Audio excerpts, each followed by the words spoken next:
Bonsoir, merci de nous rejoindre sur Canal 24. Nous sommes de retour au kiosque pour le débat politique du week-end. Merci de choisir notre compagnie pour les 2 prochaines heures après le mémorandum des chefs traditionnels de la région de l'Ouest sur la situation socio-politique du Cameroun. Cette semaine, le ministre de l'administration territoriale Paul Latangandi est revenu à la charge lors d'une visite à l'ouest du pays. Il demande aux chefs traditionnels de quitter le terrain politique pour aller faire un peu d'agriculture politique et tradition. Finalement, est-ce un mariage terriblement incestueux? On en parle dans cette émission. Pourquoi les chefs traditionnels de l'Ouest ne se font pas finalement comprendre par le politique? Sont-ils privés d'opinion politique? Pourquoi l'État voit dans leur démarche une approche avec le leader du mouvement pour la renaissance du Cameroun, le MRC? On en parle donc avec nos invités qui nous rejoignent progressivement. Michel Florence Dikoumet, elle est spécialiste des relations internationales.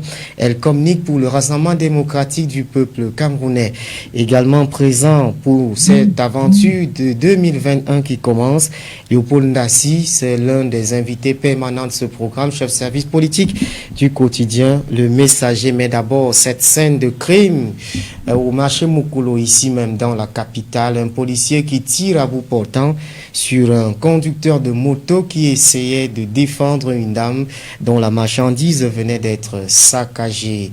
Pourquoi la violence se généralise? Est-ce une bavure policière de trop? Accueillons donc nos invités. Madame Dikoumet, bonsoir, merci d'être venue. Bonsoir. Bonne année 2021. Bonne année à tous qui nous écoutent. Bonsoir Christian. Bonsoir à Léopold. Merci. Et tout à l'heure, je me posais la question de savoir si je n'étais plus du tout admise sur le plateau. Bon, merci de me rassurer. Vous êtes toujours la bienvenue. D'accord. Je tiens également à dire bonsoir à tous les téléspectateurs. Souhaiter une bonne année et surtout une bonne fête du football à tous les étrangers présents pour ce rendez-vous footballistique en territoire camerounais. Exactement, le chant qui se poursuit bien sûr avec cette finale pour le Cameroun demain qui va affronter, n'est-ce pas, le Burkina Faso. Le ticket de qualification pour les quarts de finale est en jeu. Vous êtes spécialiste des relations internationales, peut-être une petite question d'actualité. Joe Biden a pris le pouvoir malgré les caprices de Donald Trump. Malgré les caprices de Donald Trump, moi je tiens à dire que nous devons simplement ne rien attendre de particulier. Il y a la souveraineté des États. Nous avons simplement avec les États-Unis une coopération. Je voulais simplement vous demander ce qu'il va changer. Moi, je ne pense pas que quelque chose avec change. l'arrivée de Joe Biden dans les relations entre le Cameroun et les États-Unis. Les relations avec les États-Unis au Cameroun, j'ai dit toujours que c'est une continuité dans les rapports que nous avons entretenus avec les États-Unis jusqu'ici, dans le cas de la coopération.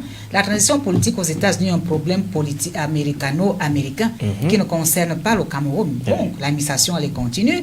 Les démocrates étaient là, les républicains... Mais vous savez que les démocrates ont leur ligne et les républicains ont leur ligne. Maintenant, ce sont les démocrates qui sont au pouvoir. Il y aura peut-être beaucoup plus Joe Biden qu'on présente comme celui qui veut remettre l'Amérique sur la scène internationale. Et qu'il y a la crise anglophone ici au Cameroun. Il y a beaucoup de problèmes dans le monde. Donald Trump disait American First. Lui, peut-être il va aller un peu plus loin. Vous me voyez rire par rapport à cette naïveté-là. Pour la simple raison que, quelle que soit l'administration en place, il y a toujours un agenda vicieux lié aux affaires africaines. Nous ne sommes pas sans ignorer aujourd'hui que l'Afrique étant le réservoir du monde nourri des convoitises. Donc, quel que soit celui qui arrive là, le problème également, c'est la mise en place d'une politique de spoliation des ressources. Ce ne sera qu'une continuité. Joe Biden ne viendra pas mettre, n'est-ce pas, entre parenthèses, les intérêts américains parce qu'il se veut l'ami du Cameroun. Non, ce n'est pas une affaire de personne, c'est une question inter-État. Merci beaucoup. Léopold Ndassi. Oui, merci Christian. Bonne année. Merci d'être là. Au panel. L'année a bien commencé pour vous. Bon, je ne sais pas si j'ai la capacité de mesurer ça a bien commencé ou pas, mais on fait avec le train-train quotidien. On est habitué à cela. Donc, on ne se plaint pas trop, on ne pleure pas, on ne pleurniche pas non plus, mais on n'est pas non plus très satisfait de ce qui se vit ici maintenant. D'accord. Cette semaine, le Messager a vu des marabouts dans la tanière de Lyon. Les Lions appriment là-bas au stade. Qu'est-ce qui se passe? Ce sont des Camerounites. Ça veut dire que nous avons cette magie, ce génie de mettre en scène ce qui devrait être caché. Et ça veut dire que au sein d'une équipe futée comme celle du Cameroun, vous avez des gens qui viennent avec des potions, je ne sais de quoi d'autre, et qui veulent imposer à l'entraîneur qui sera joueur ou pas. Bon, cela se faisait il y a de cela peut-être 2 ou 3 siècles.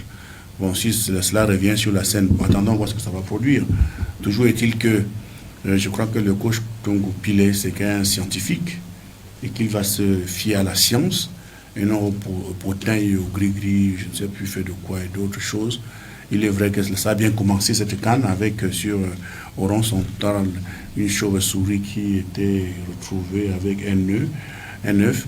L'entraîneur zimbabwéen en a fait des choux gras en disant que les Camerounais étaient... C'est pour ça que vous dites que ça a bien commencé. Mais ça a avec bien les commencé. chauves-souris au rond central. Ça a bien commencé. Ceux qui la chauve-souris, c'est un ballon. Le ballon est rond pour tout le monde. Hein. Bon, si les gens pensent que c'est les déchets de chauve-souris et des œufs cuits, je ne sais plus comment, qui jouent, bon, tant mieux ou tant pis pour eux. Moi, je pense qu'il faut jouer. Jusqu'à présent, l'équipe du Cameroun, sur le terrain, nous pouvons évaluer et dire qu'à tel compartiment, ça va ou à tel, ça ne va pas. Je pense que même si on a toutes les je ne sais pas comment vous appelez ça, les écorces du monde, que sur le terrain vous ne jouez pas bien, on sent que vous n'êtes pas à la hauteur. Ça ne peut pas se cacher. Tout le monde voit que le jeune Bang a fait des prouesses. Ça, on ne peut pas contester ça. Le gardien, qui n'était pas connu hier beaucoup, mais aujourd'hui on découvre qu'en dépit de sa taille réduite, il a des capacités extraordinaires. On le connaît. Donc maintenant, ceux qui viennent content sur les soutiens de marabouts et de je ne sais plus quoi d'autre, je crois qu'ils auront leurs yeux pour pleurer à la fin. Je pense comme ça. Mais pour dire vrai, je pense que l'équipe du Cameroun, telle que je la découvre, est une équipe merveilleuse. Cette équipe a le mérite d'être soutenue. Je pense qu'elle peut aller le plus loin possible. Donc moi, quand je regarde les matchs du Cameroun, je pense qu'on sera sur le podium, quoi. D'accord. Espérons. Maintenant, j'aimerais que la réalisation nous propose le visage de ce jeune Camerounais, finalement, dont la famille est endeuillée aujourd'hui. Madame Dikoumé, est-ce que de nos jours, quand c'est chez les Blancs, on dit rapidement, on dit rapidement là-bas que la police est habituée comme ça. J'ai l'impression que ça arrive déjà ici, aussi chez nous. On peut tirer facilement sur quelqu'un comme ça en pleine ville de Yaoundé. Permettez que je sorte d'abord du cadre de la police pour parler de notre société en général. L'Africain est quelqu'un de terrible. Terrible pour la simple raison que nous avons vécu des chocs dus à l'impérialisme, à la colonisation, plus loin à l'esclavage. Mais à aucun moment nous sommes passés devant les psychiatres pour faire notre check-up, essayer de nous soigner. Et j'ai comme l'impression que dans nos rues, nous sommes un peu trop malades et ces maladies, souvent inconscientes, nous amènent à poser les actes les plus ignobles, les plus aberrants. Il y a une certaine recrudescence de violence aujourd'hui. Et au-delà de la violence que nous observons dans les rues, revenons même au niveau des conflits qui animent, n'est-ce pas, le lit de notre pays depuis un certain temps. Ce qui est bizarre, c'est que pendant qu'on a des frères, des concitoyens qui tombent, vous trouvez d'autres qui s'enorgueillissent. Ouais. Vous trouvez des gens qui sont contents d'apprendre qu'aujourd'hui à Bamenda, il y a un bilan de temps. Aujourd'hui à Kumba, il y en a qui sont morts. Il y en a même qui vont jusqu'à donner leur caution morale à ces terroristes. Parce que je ne voudrais pas les appeler Camerounais. S'ils avaient été Camerounais, ils ne tueraient pas des Camerounais. Donc j'ai toujours comme l'impression qu'au-delà de nos frères qui sont rentrés dans la décette vandale, il y a des entrepreneurs de la sécurité venus d'ailleurs qui les aident dans cette sale besogne. Parce que vous ne pouvez pas arriver dans votre propre village et mettre du feu. Vous trouvez donc des gens dits normaux autour d'une bière qui sont contents d'apprendre que quelque part, on a tiré sur un moto-taximan, s'amuse. Oui. Et non, on a tabassé le policier, lui entre la vie et la mort. La mort est devenue un sujet de blague chez nous. Ça devient un sujet de blague. Et pendant que ça passe, vous trouvez d'autres avec un téléphone portable qui, au lieu de la rescousse, ils sont à la recherche du justement de filmer. Tout le monde est devenu reporter, journaliste. Exact. On ne sait même surtout plus. Avec la montée des réseaux sociaux. Avec la montée des réseaux sociaux. Chacun va avoir la primeur information. Qui même a fait de vous des journalistes? Qui a fait de vous reporters, photographes? On ne sait même pas. C'est-à-dire qu'aujourd'hui, les gens s'entremêlent les jambes, on ne sait plus qui fait quoi et qui ne doit pas faire quoi. Alors, vous voyez, nous avons, nous les Africains, l'art de très mal copier le monde, l'art de très mal faire. Nous voyons autrui et nous voulons imiter. Je veux bien expliquer le fait qu'autrui nous est inondé de par sa culture. Mais à un moment, arrêtons-nous. Posons-nous la question de savoir qui nous sommes. D'où est-ce que nous venons? Où est-ce que nous allons? Parce que si nous ne savons pas d'où nous venons, nous ne saurons jamais où est-ce que nous allons. Je vais aussi tirer un peu à boulet rouge sur notre administration. Je suis du RDPC, ça risque de vous surprendre. Je me pose la question de savoir si l'enquête de moralité existe même encore de nos jours lorsqu'il est question, n'est-ce pas, de recruter dans les corps sensibles tels que l'armée et la police. On se retrouve donc avec ce genre de choses. Et beaucoup plus, nous savons aussi que lorsqu'ils ont les armes, peut-être ce n'est pas élégant pour moi de le dire, ce sont des balles blanches, on doit tirer sur les gens à balles blanches. Mais quand il y a donc déjà des balles réelles, en fait, quand les balles sont blanches, c'est pour en fait faire quoi? C'est pour disperser les foules, c'est la dissuasion. Mais lorsque les gens se baladent déjà avec des flingues à balles réelles, à même de tirer, je ne suis pas flic non plus, mais au moins le fait d'avoir fait des sciences un peu rapprochées de l'heure dans le cas de la sécurité en relations internationales, on sait quand même que lorsqu'on tire sur quelqu'un, c'est pas sur la tête. Si vous êtes face à un brigand de grand chemin, mais tirez au moins sur les pieds, de manière à lui sauver la vie, parce que on ne permet à personne d'ôter la vie à quiconque.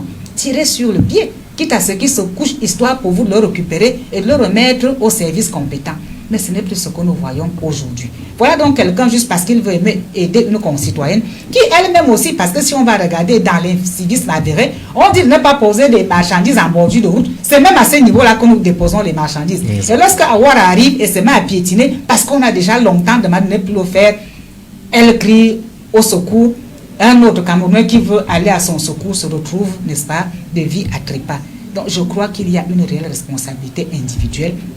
Je crois que nous avons besoin de beaucoup de civisme encore dans notre société, au-delà du policier, au-delà du moto-taximan. Chaque jour, nous vivons des atrocités dans notre pays. Il est temps un peu qu'on se remette en question et qu'on essaye de revoir comment resensibiliser les masses afin de leur apprendre, n'est-ce pas, le vécu social pour une meilleure justice sociale, parce que nous en avons tous besoin. D'accord, le Pondassi, un journal a titré L'arme fatale. Notre société est en train comment je vais dire ça, de mourir sous nos yeux. On aurait pu au moins avoir une communication de la hiérarchie de la police pour s'expliquer sur ce genre de scène. Dans un marché bouillant comme le marché Mokolo, la mort de ce jeune homme pouvait créer des émeutes qui pouvaient aller au-delà de Mokolo. L'administration ne dit rien, ce sont des silences embarrassés. Vous voyez, si l'administration se met à communiquer, quand je dis administration, ça c'est un mot générique, se met à communiquer sur cette histoire, on risque d'embarrasser un beau monde. Moi je pense que notre pays travaille au domaine de la sécurité, mais la notion de sécurité humaine n'est pas encore entrée dans le sens, dans nos mœurs, il faut le dire.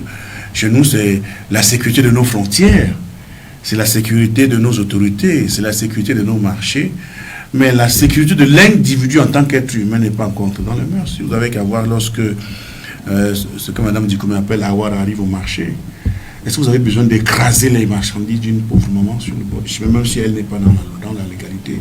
Il y a une dimension de la violence, ça veut dire une violence disproportionnée par rapport à l'infraction qui est commise. Vous comprenez ça? Je ne veux pas ici dire qui comprend la femme. Donc ça veut dire que chez nous, lorsque vous voyez la police qui vient pour rétablir l'ordre, et s'il faut le dire comme ça, ou mettre le droit à sa place, c'est avec tellement de violence. Que fait-il sur le terrain avec une arme, avec pistolet, arme, comme madame, au point on va tirer? Qu'est-ce qu'il faisait là avec une arme là? Je ne comprends pas. J'ai suivi tellement de versions que finalement je me perds dans cette histoire. Il paraît-il que le jeune homme, vous avez montré sa photo tout à l'heure, qu'il est là tout jeune, plein de vie. D'après ce que j'apprends, je ne sais pas si jusqu'aujourd'hui, on attend encore l'administration confirme, peut-être que vous avez vu ce que je n'ai pas encore suivi, c'est que la dame était en train de vendre et que les policiers sont arrivés et ont entrepris de saccager, le terme vient de toi Christian, saccager sa marchandise, écraser, et qu'elle a demandé au secours. Et que lorsque le policier saccageait à tout vent la marchandise de cette dame-là, il y avait un gendarme, d'après ce que j'entends, je ne sais pas si c'est vrai, il se laisse la vérifier, et il était éclaboussé. Elle est donc venue à la rescousse de la jeune dame, de la maman, je dis jeune dame, enfin je ne sais pas si elle était trop jeune, et pendant qu'ils étaient en train il venait à la rescousse maintenant, il s'est engagé des emplois entre l'homme en tenue qui était en civil et le gendarme, et que le motoman, qu'on appelle le conducteur de moto-taxi, est venu pour les séparer, à la rescousse. Je ne sais pas si c'est très fondé, si l'émission était interactive, les gens réagiraient, ce que nous avons reçu. À ce moment-là, maintenant, le policier sort son arme, et s'il voulait tirer sur le policier ou pas. Donc, on dit que le moto-taximan en question a reçu la balle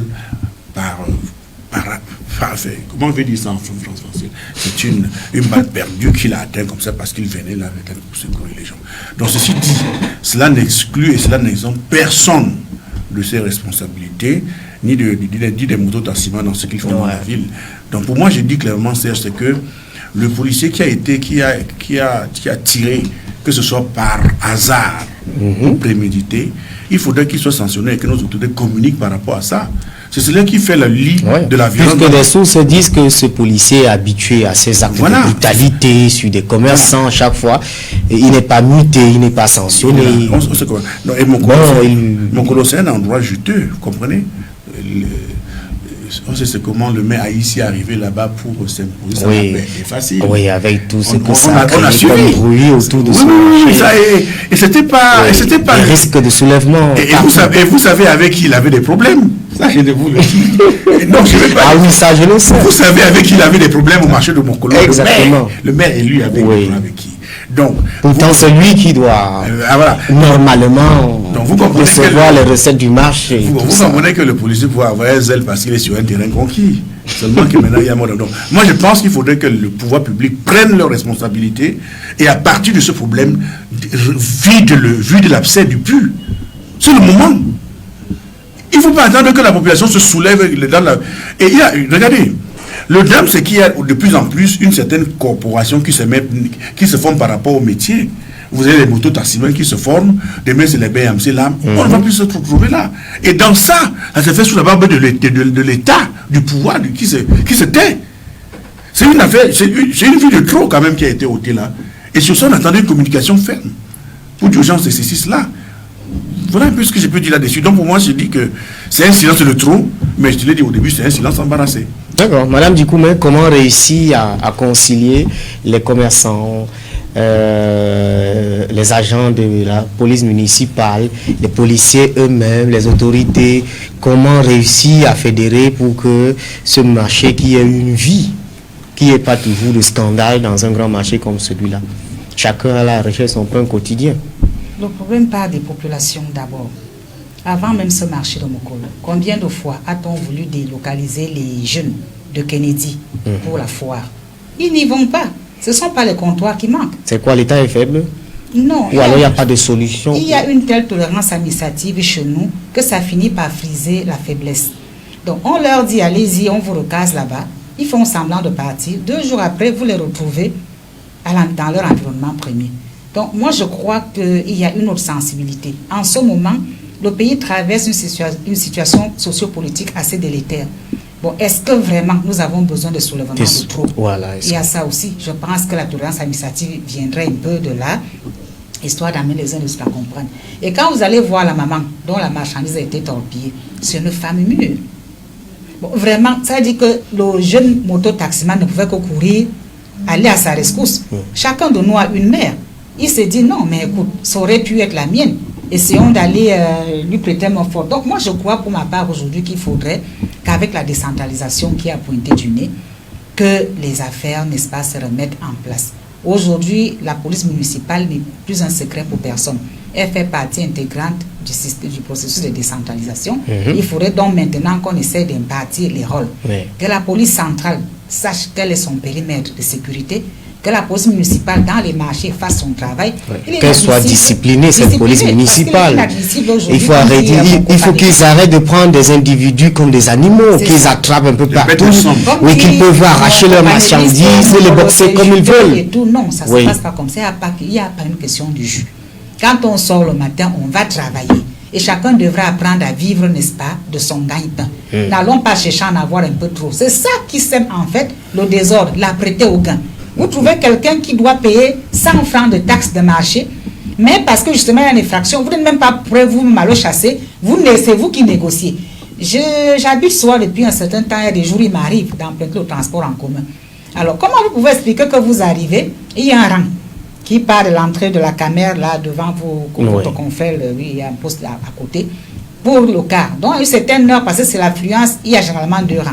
Quelqu'un vient carrément vous retrouver, vous dit madame, donnez-moi 200 et un Marlboro, je vous mets dans la voiture. Vous voyez ce genre de comportement? Est-ce qu'ils sont là pour ça? Ils sont là justement pour régler la sécurité, s'arranger à ce que les cars, les bus, les uns après les autres chargent dans la légalité. Mais ils sont les premiers à vous proposer ça. Et c'est ce qui se passe au marché. C'est-à-dire qu'en dehors des droits de marché qu'on a payés, parce que vous avez donné 100 ou 200 francs en sus, on tolère votre marchandise en bordure de route. Pourtant, vous ne devrez pas être à cet endroit-là.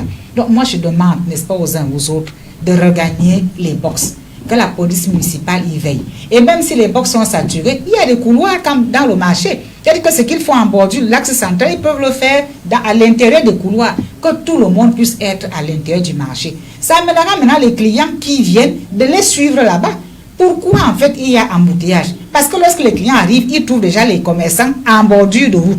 Ils ne font plus l'effort de rentrer. Ils s'arrêtent aussi là, on se met à marchander et automatiquement ça crée des bouchons. Automatiquement survient le désordre. Donc je crois que lorsque les policiers, dans leur large majorité, dans tous les quartiers, dans tous les marchés, c'est pas que là, j'ai suivi la scène un jour au marché d'Etoudi, viennent, n'est-ce pas, piétiner cette marchandise. Ils ne le font pas violemment. C'est-à-dire que la voiture évolue progressivement.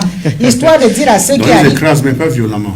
Non, ils écrasent, mais pas avec violence. Ça veut dire que lorsqu'ils arrivent, ils klaxonnent. Une façon de vous dire qu'ils sont en train d'arriver. Et je vois généralement les dames et les messieurs qui ramassent leurs marchandises, n'est-ce pas? Mais le drame, c'est qu'après le passage du véhicule, les mêmes reviennent s'asseoir à ces endroits-là. Donc, je crois qu'il y avait un manque de suivi au niveau du traitement de cet état de choses. Maintenant, donc, que la police municipale est là, qu'elle est reconnue de tous, qu'elle fasse effectivement son travail. Vous n'allez quand même pas demander au ministre du Commerce de descendre et tout dit pour aller mettre de l'ordre ou de venir me colmer. Non, ce n'est pas son rôle. Parce que lorsqu'on parle, on dit qu'il faut que les pouvoirs publics, je crois que les pouvoirs publics ont des relais. Que les maires d'arrondissement, que la police municipale, que les commissariats d'arrondissement et leurs éléments fassent le travail qui leur incombe. D'accord. Léopold Daci, un marché comme Mokolo qui génère beaucoup de revenus, il faut non seulement construire ce marché, trouver aussi beaucoup d'espace, parce que c'est aussi un problème d'espace qui pousse parfois des personnes qui n'ont pas assez de moyens à étaler leurs marchandises sur la voie publique. Maintenant, les boutiques coûtent trop cher et tout ceci. Maintenant, il y a le président de la région, il y a le maire, il y a le conseil régional, il y a les conseillers municipaux. Bon, il va falloir qu'ils s'entendent pour trouver beaucoup de marchés, non? Je leur de bon vent. Mais il faut être clair. Quand Mme Dikoumé me parle parfois, j'ai des soucis. Et là, je me demande si... enfin, je ne veux pas que c'était Mme Dikoumé, mais je dis clairement, disons-le clairement, le marché de Mokolo génère beaucoup d'argent. Oui. Attends, cet argent qui est généré, beaucoup, comme je le dis, ce n'est pas forcément dans les boutiques de manière classique. Cela génère l'argent de manière informelle. Ça veut dire ceux qui vendent en bordure de route, ceux qui tiennent à gauche ou à droite. J'ai invoqué le fait tout à l'heure. Le maire de Yaoundé 2 a ici eu tous les problèmes du monde pour entrer dans le marché de Mokolo. Il voulait mettre l'œil sur l'autre là. Tu ne peux pas le dire même. Dans les choses informelles, peut-être c'est ça. Oui. Il voulait regarder là où on regarde, là où son prédécesseur le regardait. Il a eu toutes les peines du monde. Je me demande s'il est même entré totalement. Il faut le dire au moins. Au marché de Mokolo, au 8e, non loin d'ici, ça n'a pas été facile. Pour qu'il arrive à continuer, il a fallu qu'il revise les prix à la baisse pour pousser les... Attends Serge, le problème, le problème de ces jeunes gens, des femmes qui vendent à bordure de route, pose un problème de la précarité de la vie au Cameroun. Oui, c'est ça. Parfois, les autorités sont obligées de laisser passer. De laisser. Parce que les gens n'ont rien à manger. Parce que c'est dit, mais attends, la maman là qui vend, ben oui, il va rentrer à la maison, faire quoi? Voici la problématique. Mais on ne peut pas faire les os en casser les œufs. Ça, c'est un fait. Donc, voici, ça veut dire ce que... Là, je fais Mme Dikoumé, ça veut dire que nous vivons dans une précarité reconnue qui commence déjà à montrer ses ailes à l'extérieur du pays. Ce phénomène, nous sommes entrés dans une canne, dans le chan qui se joue au Cameroun, on aurait pu assainir ces choses avant que les étrangers n'arrivent chez nous. Bon, j'imagine que certainement on les contente, on les dans les hôtels pour qu'ils ne se promènent pas trop. Non, je savais rire, mais c'est pour qu'ils ne se promènent pas. C'est facile de les contrôler même en pour qu'ils ne viennent pas voir comment nos marchés sont gérés, parce que ça c'est la vitrine. Quand dans un pays, tu veux savoir comment vit ce pays, prends les taxis, tu vois ce qui se passe. Va au marché. Va au marché. Tu as tout. Mais chez nous, c'est le Capharnaüm. Tu rentres dans un taxi, le chauffeur va t'insulter. Attendez, madame Dikoumé, quand vous allez au marché, vous ne faites pas, vous ne faites pas le marché au marché Bokolo. Vous allez dans les supermarchés. Ah ben comment vous le savez, monsieur Dassi? Mais elle est dans une classe privilégiée. Oh là là. Nous autres qui nous faisons qui tirons, enfin j'allais dire des choses qui ne tiennent pas sur ce. Donc vous allez nous qui là-bas, sommes sur le marché du Mokolo en train de se battre pour ne pas être bossés à gauche et à droite. Mais vous ne comprenez pas de ça, madame. Ces marchés, les Camerounais sont dans leur immense majorité dans ces lieux-là. Et ce qu'on vous demande, ce n'est pas que les gens soient en bordure de route. On peut trouver, c'est-à-dire l'argent qui entre dans la poche des individus peuvent entrer dans la poche des autorités qui pensent l'avenir commun. Pas des individus qui faire pousser des immeubles. Qui développent d'autres centres commerciaux où on peut... Justement. Où d'autres personnes peuvent aussi aller vendre là-bas. Et les amis de Mme Boudikoum, ils savent. Et elle sait que ses amis savent que c'est tel qui prend l'argent, c'est tel autre qui prend. Et c'est ça qu'on décrit. On est passé à 2 doigts au marché de Mokolo, d'un soulèvement général. Il a fallu des hommes qui sont descendus de manière... Voilà, parce que les gens en avaient le ras-le-bol des raquettes au quotidien. Donc voilà le problème. Notre situation, je veux dire que la crise de... la dévaluation de la crise nous a plongé loin. Hein. Vous n'entendez pas de plan on parle de point d'achèvement. Ce n'est pas des 20 mots. Nous venons de très loin dans la descente aux enfers avec ces deux phénomènes qui nous ont plombé la vie de ce pays. Donc maintenant que nous sommes en train de sortir pour arriver dans une situation de normalité, il faut qu'on mette des hommes et des femmes à la place qu'il faut. Je suis d'accord avec elle lorsqu'elle parle d'enquête de moralité. Les gens pensent plus à eux qu'à la communauté. Et je crois que le président lui l'a dit, que nous sommes un peu plus d'égoïstes. Je crois qu'il a d'individualistes, ce qu'il a dit, individualiste. Les gens ne pensent qu'à eux, on ne pense pas intérêt général. Donc ce qui est arrivé à Mokolo, on déplore la perte de cette vie. Mais il faudrait que nos autorités s'appuient sur cela comme un mobile pour réglementer davantage les choses, pour sortir la politique du marché, pour donner plus de place aux maires de gérer le marché, donner des moyens qui gèrent le marché. Parce que il faudrait qu'on commence à... Je suis allé à Foumbana où j'ai vu Thomas Damjoua qui avait une police municipale. Ce n'est pas contre les mœurs, mais avec une tenue distinctive. Vous voyez qu'ils sont en train de... C'est en train d'entrer dans les mœurs, hein. Ça veut dire que c'est la police municipale qui a une tenue pratiquement différente. Mais elle est en train d'entrer dans les mœurs avec la décentralisation. Et c'est bien. Qui n'a rien à voir avec la tenue de la police nationale que nous connaissons. Donc c'est une éducation, il faut y aller et faire moins de cas qu'on ne voit pas les cas qu'on vient d'avoir là avec des pertes en vie humaine. Qu'on aille doucement en expliquant à la population quand vous êtes là, c'est la vitrine de la ville que vous êtes en train de dégrader à l'extérieur. Il faut faire participer les gens.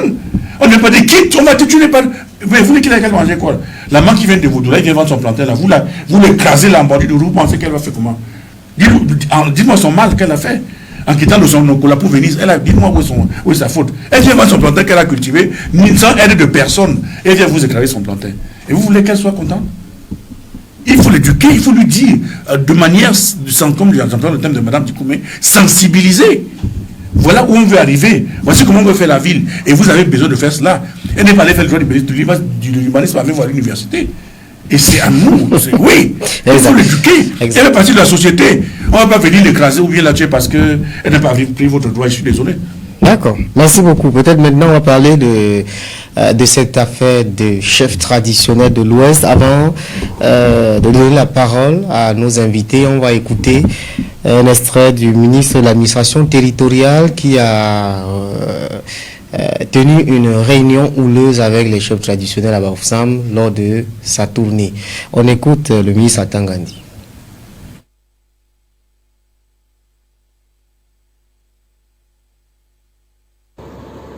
Le mémorandum signé par les chefs traditionnels, ils étaient 7 ou 8, est la copie conforme d'un projet politique, d'un leader politique original de la région de l'Ouest. Deuxièmement, ce mémorandum avait l'allure des donneurs de leçons à la première institution de la République. Je suis venu vous dire sincèrement, en tant que votre tutelle, que je ne suis pas du tout d'accord avec cette démarche qui, à mon avis, est une démarche anti-républicaine. je veux me faire bien comprendre, il n'est pas interdit de faire des suggestions. Il n'est même pas interdit de critiquer. Puisque la démocratie, c'est ça le sens même de la démocratie, voulu par le chef de l'État. Et la logique derrière la décentralisation, c'est quoi? C'est permettre à la base de participer effectivement, n'est-ce pas, à la construction de notre destin commun. Et Dieu seul sait l'étendue des pouvoirs des chefs traditionnels. Vous avez des sujets, vous avez des gens, vous avez des cultures. Il n'y a pas que la politique. On peut promouvoir la culture, on peut promouvoir l'agriculture. Quand les politiciens viennent vous déranger, dites-leur que donnez-moi un projet de développement, donnez-moi un projet de culture. C'est ça qui va permettre à notre pays de vivre. C'est ça qui va permettre à moi, le chef, de nourrir ma population. C'est ça qui est important. La politique, parfois, c'est la distraction. Donc, vraiment, je voudrais vous dire, Majesté, Dieu seul sait l'attention que j'accorde au chef traditionnel. On m'appelle Nji. Quand un Nji, c'est aussi un chef. Donc, je connais la tradition. Et je sais que vous connaissez aussi la tradition.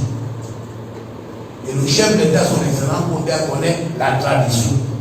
Voilà pourquoi à chaque fois qu'il y avait un contentieux où les gens demandent de perturber les chefs traditionnels, la réponse du chef d'État c'est non. Permettez au chef de garder l'emprise sur les populations. C'est aussi ça le développement. En fait, La politique pour les chefs, c'est de la distraction, dit monsieur le ministre. c'est le mot que le ministre utilise, c'est de la distraction. Je peux même m'aligner dans une certaine mesure, pour la simple raison qu'on a jeté un peu trop d'huile sur le feu par rapport à cette histoire. Revenant sur le chef traditionnel, Sa Majesté Sékounjou. On va parler de lui tout à l'heure. Oui, je voudrais dire... D'abord, le mémorandum de chef dans le cadre global. Et comme c'est lui en fait qui fait les choses, je voudrais dire à la suite du ministre que les chefs traditionnels sont des personnalités. Au-delà de cela, ce sont des personnes qui méritent respect. Et parce qu'elles méritent respect, en tant qu'auxiliaire d'administration aussi, elles peuvent faire la critique. Mais ce qu'on n'a pas admis, c'est le fait qu'elles aient adressé une lettre qui sortait des canons de la diplomatie coutumière. Donc quand on veut s'adresser au chef de l'État, il y a des façons de le faire. En démocratie, on veut que chacun puisse dire ce qu'il pense. Alors quand il revient sur le mot de distraction en politique, je ne veux pas, peut-être qu'il a ses raisons à lui, mais moi je voudrais revenir sur une autre. C'est pour ça que je parle un peu du chef Sékounjou avant le temps. Parce que sur sa page officielle à laquelle moi j'ai eu accéder, il y a un jeune homme, non, c'est l'un des chefs que j'ai souvent le plus adulé au Cameroun. Il y a un jeune homme qui tient sa page officielle. Et je suis écœuré et je le déplore. Qu'il veuille aujourd'hui donner à cette page les connotations de l'activiste politique qu'il est. Qu'il laisse le roi à sa place. Vous savez, nos rois, pour la plupart, n'ont pas été à l'école occidentale. Et les Occidentaux sont venus nous immerger dans une certaine situation de démocratie, de constitution, de ci, de ça, qui ne relève pas, n'est-ce pas, du mode opératoire qu'on connaît au Cameroun en termes de gouvernance, en Afrique en général en termes de gouvernance. Donc, ce sont des notions qui leur échappent. Et ce sont ceux-là qui tiennent leur page, justement, activisent leur État, qui induisent nos majestés en erreur. Donc, c'est à ce niveau peut-être que le MINAT parle de distraction. Aujourd'hui, qu'est-ce qu'on attend un peu des chefs coutumiers? La décentralisation à pied d'œuvre. L'heure n'est même plus à la blague. C'est d'eux que nous attendons la plus grande impulsion parce que mieux que les chefs de terre, ils maîtrisent la population. Maintenant que l'administration s'est rapprochée des administrés, c'est à eux aujourd'hui, pendant, ça dit que des concertations élargies, à amener les jeunes, les intellectuels de chez eux qui ne font rien, et donner un appui, leur caution morale, auprès, n'est-ce pas, des maires qui ont été votés par les maires et par les conseillers municipaux. Parce que nous craignons une chose, c'est qu'il y ait la distraction au niveau de ces projets. Et moi, je crois que si ces chefs coutumiers prennent sur eux déjà d'avoir un regard aiguisé là-dessus, ce qu'on a nommé prendront la peine de se mettre dans les rangs, de se tenir comme il se doit et de pouvoir, n'est-ce pas, prendre en compte les doléances de la jeunesse en termes de projet. Donc c'est pour ça que peut-être le MINAC est en train de leur demander de dire à ceux qui viennent, leur proposer, leur susurrer des choses, de leur apporter des réels projets dans le cadre du développement, de ne pas se laisser distraire par la politique politicienne qui en fait davantage personne. Répondre là-dessus. Mais le ministre dit que cette lettre avait des rapprochements clairs avec un leader politique originaire de la région de l'Ouest. Vous êtes d'accord avec lui? Et je ne peux pas savoir. Que les chefs ont écrit, peut-être les chefs étaient manipulés par un parti politique. Je suis embarrassé. Moi, je ne peux pas le dire parce que je ne vois pas de preuves que c'est tel ou tel leader. Il dit qu'après exercice minutieux de ses services, dans les conclusions qu'il tire. Ça aurait été mieux si nous avait dit c'était le parti et on aurait pu aller vers ce parti-là, demander est-ce que vous avez écrit, manipulé ou les chefs traditionnels. Bien évidemment qu'il dirait non, M. Dassi. Je n'en sais rien, mais je confonds les faits. Non, c'est ce que donc ça veut dire, si vous dites non, je ne peux pas dire non. Parce que s'il pouvait s'agiter directement, il le ferait sans passer par la manipulation. Ça veut dire que je ne peux pas donc dire que le ministre dit vrai et dire que l'autre aussi. Non, non. Ça veut dire que là maintenant, je n'accorde pas de foi tant qu'il n'y a pas de fait avéré. Ça, il faut qu'on soit clair dessus. Par contre, Christian, si tu vas me le permettre, pour moi, lorsqu'on parle de chef traditionnel, moi je viens de l'Ouest où la notion de chefferie est ancrée. Quand on parle de chef traditionnel, on voit trois choses. On se comprend, n'est-ce pas? Très bien. La première chose, c'est que le chef traditionnel, comme dit le décret de 77, c'est un auxiliaire de l'administration. Ça veut dire que c'est un intermédiaire entre l'administration et le peuple sur lequel le pouvoir du chef traditionnel s'exerce. Ceci étant, on dit bien l'administration ne veut pas dire l'État forcément. Ça veut dire que le pouvoir de l'autorité administrative, etc., quand il veut facilement avoir un ancrage sur la population, il passe par le chef traditionnel qui, dans un pan de sa vie en tant que chef, est auxiliaire. Le deuxième pan ne veut pas dire que le chef est seulement auxiliaire de l'administration. Ce serait galvauder ce que ce sont ceux vénérables qui sont dans nos différents villages. Le chef traditionnel, en deuxième lieu, on l'appelle le gardien de la tradition. Mais c'est un mot même péjoratif. Gardien, c'est un mot faible. Quand on dit gardien, ça veut dire que c'est lui qui détient le pouvoir immatériel de la contrée. Immatériel.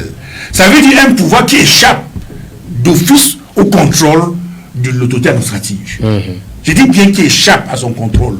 Et si vous voulez y accéder, il faudrait qu'il précède, qu'il passe par un temps d'apprentissage, ou bien par initiation, je ne sais pas trop bien comment ça se passe, pour avoir accès à la connaissance. Merci à la réalisation de nous proposer les journaux qui ont traité de ces sujets en semaine. On est au kiosque. Donc c'est pour dire donc que Christian, comme je le dis, ça veut dire que le chef traditionnel, non seulement il est auxiliaire, mais en même temps il détient d'un pouvoir, d'un souffle, que l'autorité ne peut pas maîtriser. En troisième lieu, je dis qu'il est citoyen, comme tout le monde. Et en tant que citoyen lambda, il a la possibilité, il joue de ses droits civiques et politiques.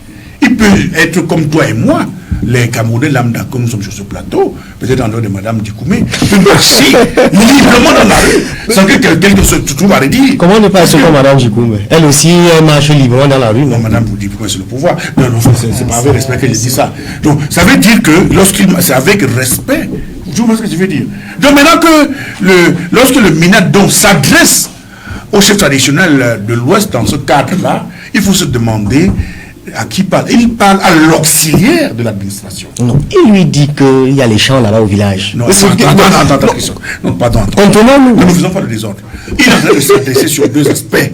Il parle au responsable, il parle à l'auxiliaire de l'administration. Oui. Et la loi lui confère ce pouvoir. Ce pouvoir-là. Il dit que je suis votre tutelle. Oui, ça c'est auxiliaire. Donc. Et un chef traditionnel à l'Ouest ou ailleurs peut perdre ce statut, cette partie-là d'auxiliaire de l'administration, et ça ne l'empêche pas qu'il soit roi, qu'il soit chef. On a destitué un chef dans le Fundi. Vous pensez qu'il s'est levé? Majesté Bilo. Il s'est levé de son trône. Bon, peut-être on attend son successeur. Je vous ai posé une question simple. Est-ce que c'est levé? Il est toujours là-bas. Hein. Alors, ça veut dire que les 50 000 francs qu'on lui donne à la fin du mois, je ne sais pas combien, la signature, il n'y a plus. Mais ça n'enlève en rien les prérogatives de chef traditionnel. Vous savez, dans les coutumes, dans les régions fortes, lorsque tu deviens chef traditionnel, il y a des dons. Vous comprenez? Des implants, des choses qu'on inocule en chef traditionnel qui ne peuvent partir qu'à sa mort. Ça veut dire quoi? On ne peut les administrer à quelqu'un d'autre qu'après la mort de celui à qui on a administré comme chef traditionnel. Donc de ce fait, on ne destitue pas un chef. Mais un chef s'en va. Vous comprenez? Ça, c'est notion. Dans notre tradition, mais le ministre l'a dit, le Milenji, c'est un chef traditionnel, il l'a dit. On ne destitue pas un chef traditionnel. C'est une aberration dans le langage africain d'entendre qu'on a destitué un chef. Ça, c'est la pratique dans la période coloniale, où le colon est venu parce qu'il voulait avoir la main mise sur la population. On a destitué les chefs dans les villages, dans les contrées, où c'était faux, ça ne se fait pas. Un chef traditionnel ne se trompe pas, Christian. Vous comprenez? C'est l'âme du peuple. On lui a conféré des pouvoirs. Et puis, je vais plus loin. Et dans notre administration, il y a des chefs traditionnels. Dans notre régime, je te profite pour te souffler ça à l'oreille. Ce n'est pas une confidence que je suis en train de faire, mais trahir un secret. Le président de l'Assemblée nationale, c'est un chef traditionnel. En tout cas, je n'ai pas fermé les micros. Ah, madame, oui, bien entendu. Le président du Conseil économique et social, c'est un chef traditionnel. Ah oui? Vous comprenez ça? Il y a encore qui joue. Le vice-président du Sénat, Aboubakari Abdoulaye, c'est un ami. Oui. Le ministre, le ministre de l'enseignement supérieur, c'est un chef traditionnel. Le président de la République est nous qui demande. Mais voilà. Donc maintenant. Mais comment il veut les empêcher de faire la politique? Pourquoi? Non, attends. Je crois que une chose dérangeait le ministre quand il est parti à l'Ouest. C'est celui qui a demandé, la personne, la main qui a rédigé la lettre pour donner au chef. Bon, je ne sais pas si les chefs ne sont pas capables d'écrire. Vous connaissez ceux qui ont rédigé ça? C'est lui qui a dit qu'il y a nous. C'est l'autre qui a rédigé, non? C'est moi qui le dis, c'est pas lui. Donc ça veut dire que lorsque le ministre Atanga voulait dire il ne faut pas qu'on vous manipule. Mais est-ce que les chefs régionaux sont si naïfs que ça? Facilement manipulables comme ça. Le ministre Atanga du Nord-Ouest, est-ce qu'il pense que les choses sont si manipulables que ça? Que les fonds là, on peut les manipuler comme ça? Pour un poignet de ces fonds, on va les manipuler que ça. Ils disent ce qu'ils pensent. Christian, regarde. Je suis allé dans le Noun la semaine dernière. Quand vous voyez le sultan Ibrahim Bombojoya assis dans sa tribune. Ah oui. Vous comprenez? Imposé comme d'habitude. Hein? Mais attendez. Mais ça fait rire, mais c'est la réalité. Ça veut dire Il est toujours imposant. Non, autour de lui, il y a la cour. La cour, il y avait tout sa cour. Il a ce que vous faites, il est là avec sa cour. Mais je me demande, j'ai l'impression, Christian, et là j'ai l'impression que dans ce pays, le problème de fond, c'est la coloration politique. Bon, je vais demander à Mme Dikoumé tout à l'heure. Ça veut dire que vous allez voir que les chefs qui ont des problèmes avec l'administration, c'est les chefs. Terre, c'est les opposants. C'est des opposants. Oh, ça veut dire quand tu es dans les rangs de Mme Dikoumé et ses camarades. Tu ne dois pas faire les champs. Tu peux être sénateur. Non, tout ce que tu peux critiquer, ça passe, non? Vous avez suivi ce que le sultan Mamoudjo a dit au grand dialogue, à l'entrée? Mais il a dit des choses dures et solides. Que vous avez demandé que, mais il était lucide et libre de le dire. Il est arrivé à un certain domaine. Voilà un chef traditionnel. Vous comprenez? Et il le disait. Mais ça n'a pas créé grand-chose. Mais il suffit qu'un Sougou reste dans le Bamendjou là-bas et dit un mot. Le préfet de Haut-Plateau à Baham s'étrangle. Et en peine Ousmane. Il s'étrangle. Le combat, on va parler de ça. Mais attends, pourquoi attends? On va parler à Mme Dikoumé. Oui, je reviens à vous, Mme Dikoumé. Est-ce que ce n'est pas le politique et principalement l'État du Cameroun qui a induit les chefs en erreur?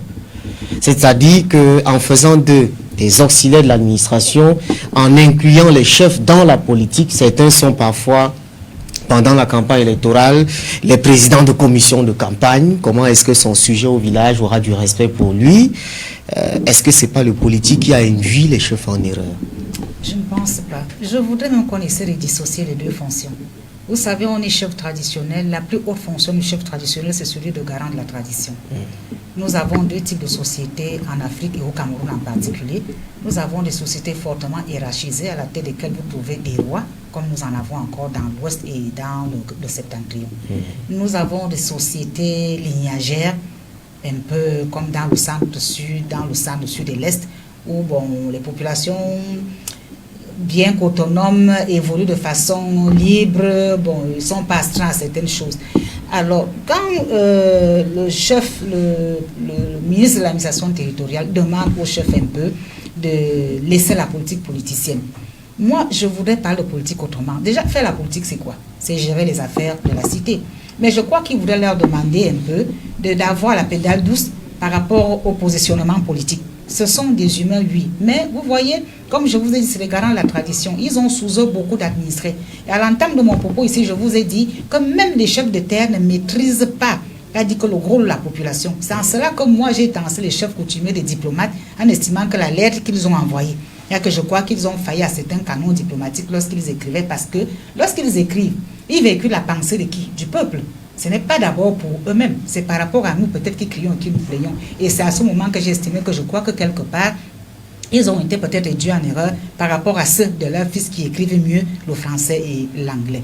Donc maintenant, estimer qu'on a tronqué cette situation, je crois que oui, n'ayons pas peur de le dire. Dans cette histoire où on trouve les chefs coutumiers dans les administrations, nous savons que lorsque vous êtes garant de la tradition, vous avez une case sacrée au village où vous êtes tenu de garder, n'est-ce pas, le peuple. Et c'est empreint de beaucoup de mystique et de mysticisme. Il a dit que le commun des mortels n'a pas accès à ce que vous faites. Moi, par exemple, lorsque j'arrive dans le littoral et que peut-être il y a le Ngondo, la case sacrée, ou alors je vais encore du côté de chez ma grand-mère où on célèbre le Mbo, il y a des endroits, il y a des périmètres que je ne traverse pas. Je ne traverse pas ces périmètres parce que je ne suis pas initié, je n'y ai pas accès. Donc j'attends comme tout le monde le message que la calebasse apporte et que les initiés nous disent voilà ce que les ancêtres ont eu à dire. Donc je ne m'en tiens qu'à cela. Mais lorsque nous voyons ces mêmes personnes assises derrière des bureaux bétonnés, quand nous savons que la plupart du temps, ces maisons-là, où on garde les choses de la tradition, sont faites de matériaux locaux et souvent de façon provisoire. On renouvelle sur les saisons et avec des rites. Je me demande très bien comment eux ils concilient ce travail au sein de l'administration, dans leur bureau, et ce qui doit se faire au village, il faut garder ici. Est-ce que quand ils viennent ici, ils viennent avec ces fétiches? Est-ce que cette canne, ce bâton de commandement qu'on leur donne au village, ils viennent avec ça, ou bien ils laissent ça là-bas? Ils viennent d'abord servir l'administration. Ils disent aussi. Servir la politique, il faut dire. Quand ils retournent, non, tout le monde n'est pas dans la politique, ils sont nombreux à être là comme ça. Il y a même des opérateurs économiques qui sont chefs coutumiers. Et après, est-ce qu'ils rentrent maintenant encore au village, prendre le bâton de commandement lorsqu'ils sont là-bas pour gérer les choses locales? Je me pose très bien la question. Mais je crois quand même, et je pourrais ajouter quelque chose là-dessus, qui est un Lamido que je connais très bien. Je ne vais peut-être pas citer son nom sur le plateau. Chez lui, la société elle est hiérarchisée. Et qu'est-ce qu'il a fait de ces populations? Là-bas, les gens cultivent des champs parce que le Lamido est le propriétaire de toutes les terres. Donc, il redistribue les terres, n'est-ce pas, à ses administrés. Vous cultivez et chacun a obligation de venir reverser le 10e de ses cultures. Donc, chacun verse un tribut au Lamida, histoire de faire fonctionner, n'est-ce pas, la chefferie. Et souvent, il arrive que pendant les famines, qu'on puise encore dans les greniers là pour redistribuer aux populations, même au niveau des semences. Donc, je crois que quand il a dit allez mettre en place, n'est-ce pas, des activités agricoles, c'est, n'est-ce pas, pour assurer le rayonnement local des populations qui embrassent les langues même de la décentralisation. Dans ce Lamida que j'ai donc eu à visiter, on a des ministres parmi les notabilités. Il y en a même des relations extérieures qui coopèrent avec l'extérieur. Je suis arrivé une fois où ils avaient des invités venus du Nigeria, où ils ont échangé. Et au niveau même de la race bovine, ils ont eu à faire des échanges, histoire de mieux alimenter le cheptel bovin, n'est-ce pas, de notre Lamido. Donc les Lamidas se portent très bien. Et je crois, ce n'est pas pour dire qu'à l'ouest ça ne se passe pas ainsi, à l'ouest ça se passe, il y a des greniers. Et comme je faisais la différence tout à l'heure. Peut-être c'est la meilleure manière. C'est la meilleure manière, n'est-ce pas, de développer nos chefferies traditionnelles et de préserver nos cultures. Regardez au centre sud et l'est, là où il n'y a pas de grenier. Les sociétés, ça dit qu'ouvertes là où les gens n'ont pas la notion du grenier, il se passe quoi concrètement? Il y a un laisser-aller. Lorsque les famines nous frappent, c'est d'abord là-bas qu'on ressent ça. Parce que vous voyez, le grenier, c'est une banque. Non, c'est une banque qui permet, n'est-ce pas, à la population de s'auto-gérer. Et quand il n'y en a pas sacré problème, je crois que le ministre Atangandi leur reconnaît cette qualité-là. C'est-à-dire que de bons gestionnaires, avec leur banque agricole, il leur reconnaît cette capacité de bons politiciens, disons pas de bons politiciens en matière locale qui savent, n'est-ce pas, rassembler et gérer les affaires locales. Il les y invite. Et je crois que ce sera une aide efficiente pour la décentralisation qui a effectivement pris pied. D'accord. Sommes-nous en train de fragiliser nos chefferies traditionnelles et notre culture? Bon, s'il faut comprendre ce que Mme Nico me dit, ça veut dire que le ministre est venu avec des enveloppes sur la table. Comment ça? Pour la création des champs de plantation. Je veux comprendre. Attendez un peu, les champs de tomates, de haricots verts et tout ce qui est à l'ouest. Est-ce que c'est l'administration? Non, attendez. On va être lucide. Nous savons très bien. Non, je comprends. Nous savons que l'ouest est le grenier. Non, on n'a pas dit ça. C'est pas de ça qu'on parle. Je veux comprendre. Je suis dans la logique de ce que vous dites, Mme Dikoumé. Ça veut dire donc que le ministre est venu à l'ouest, il a réuni le chef, il leur a demandé de faire la terre. Ça veut dire qu'il est venu avec de l'enveloppe. Je veux comprendre. Et ça, pour faire la terre, il faut de l'enveloppe. Son culture, les mains vides. Il faut des tracteurs, il faut ce faire. Est-ce que ces chefs le font déjà donc pourquoi leur dire non? Non, parce que justement, il y a comme l'impression qu'on est en train de délaisser cette petite... Mais puisqu'ils le font, donc il faut des initiatives à l'endroit de quelque chose qui viendrait semer la zizanie. Ne perdez pas le fait que l'Ouest joue, n'est-ce pas, avec les régions en déstabilisation croissante. On rappelle, nous n'avons pas la sensibilisation tout à l'heure. Peut-être c'est une manière pour la d'aller... Peut-être, vous avez peut-être, c'est nous, vous avez énoncé. Quand vous avez dit peut-être, bon, ça peut passer. Mais je suis en train de dire ceci. À l'Ouest, le problème de fond, un chef comme on m'a parlé, Soukoudou, c'est un grand agriculteur à l'Ouest. La majorité des chefs d'ailleurs. Non, je pense ils ont de grandes plantations. Non, c'est un grand agriculteur. Ouais. Et les agriculteurs ne demandent pas qu'un de devenir agriculteur. On demande pas un homme de respirer. C'est naturel, avec les conditions que cela implique. Donc, moi je dis et je répète, Christian, j'ai l'impression, il y a une main derrière, certainement, qui, le pouvoir ou l'administration pense qu'il y a une main qui manipule les chefs de l'Ouest. Vous comprenez? Ça veut dire une main, une intelligence que le pouvoir ne contrôle pas, qui est en train de pousser les chefs vers une direction que le pouvoir semble ne pas trop apprécier. C'est là, quand vous avez lu la lettre des chefs traditionnels la première fois que cela était sorti, vous avez vu qu'elle était très corsée quand même. Les chefs ont pris une certaine liberté. Et je pense que cette liberté... Vous parlez de la Constitution, du code électoral, de la crise anglophone. Qui avait des revendications qui n'étaient pas loin éloignées de ce que dit souvent le MRC. Quand vous l'avez lu, vous pouvez penser comme ça. Donc, je pense que c'est ça qui a... Ce que le ministre disait... Oui, je pense que, contrairement à ce que Mme Djokovic ne veut pas dire, c'est ça qui a amené le ministre à l'Ouest. Pour dire que cette affaire de votre lettre de déput de l'indépendance, c'est pas déjà oublié. Vous avez même écrit une lettre irrévérencieuse, demandant au chef d'État de faire ceci ou ça, mais je sais que ce n'est pas vous. C'est quelqu'un qui vient d'ici, qui a écrit, vous a demandé de donner au chef d'État. Voici le message du jour qu'il faut dire clairement et simplement. Bon, est-ce qu'en faisant ça, est-ce que le ministre en faisant ça est dans son rôle? Oui, il est le patron administratif de ces chefs-là. Il est dans son rôle. Mais la question maintenant, est-ce que cela produit du fruit? Tu dis qu'on va en parler, mais on est obligé de rebondir sur... Non, je vous demandais, est-ce qu'on n'est pas en train de fragiliser la chevalerie traditionnelle et notre culture et tradition? Mais c'est une constante. On est à l'heure de la décentralisation. On a inclus les chefs dans les conseils régionaux. Christian, c'est une constante fragilisation depuis le contact du blanc et le monde noir. Que les chefs traditionnels sont fragilisés au jour le jour. C'est la prolongation de la colonisation. Bien entendu que c'est dans la gestion du pouvoir, le pouvoir central doit vouloir que les chefs traditionnels soient fragilisés, qu'ils ne soient pas des contre-pouvoirs. Et dans la culture anglo-saxonne, surtout que le chef n'est pas fait pour être contre-pouvoir. Ça, c'est le pouvoir jacobin. On ne supporte pas ça. Dans le jacobinisme, on ne peut pas s'accommoder aux chefs qui sont la des contre-pouvoirs. Lorsqu'on a dit qu'il y a la House of Chiefs dans le nord-ouest et le sud-ouest, vous pensez qu'un chef, un ministre va venir là-bas et parler. Nous, notre ici, c'est un géomètre.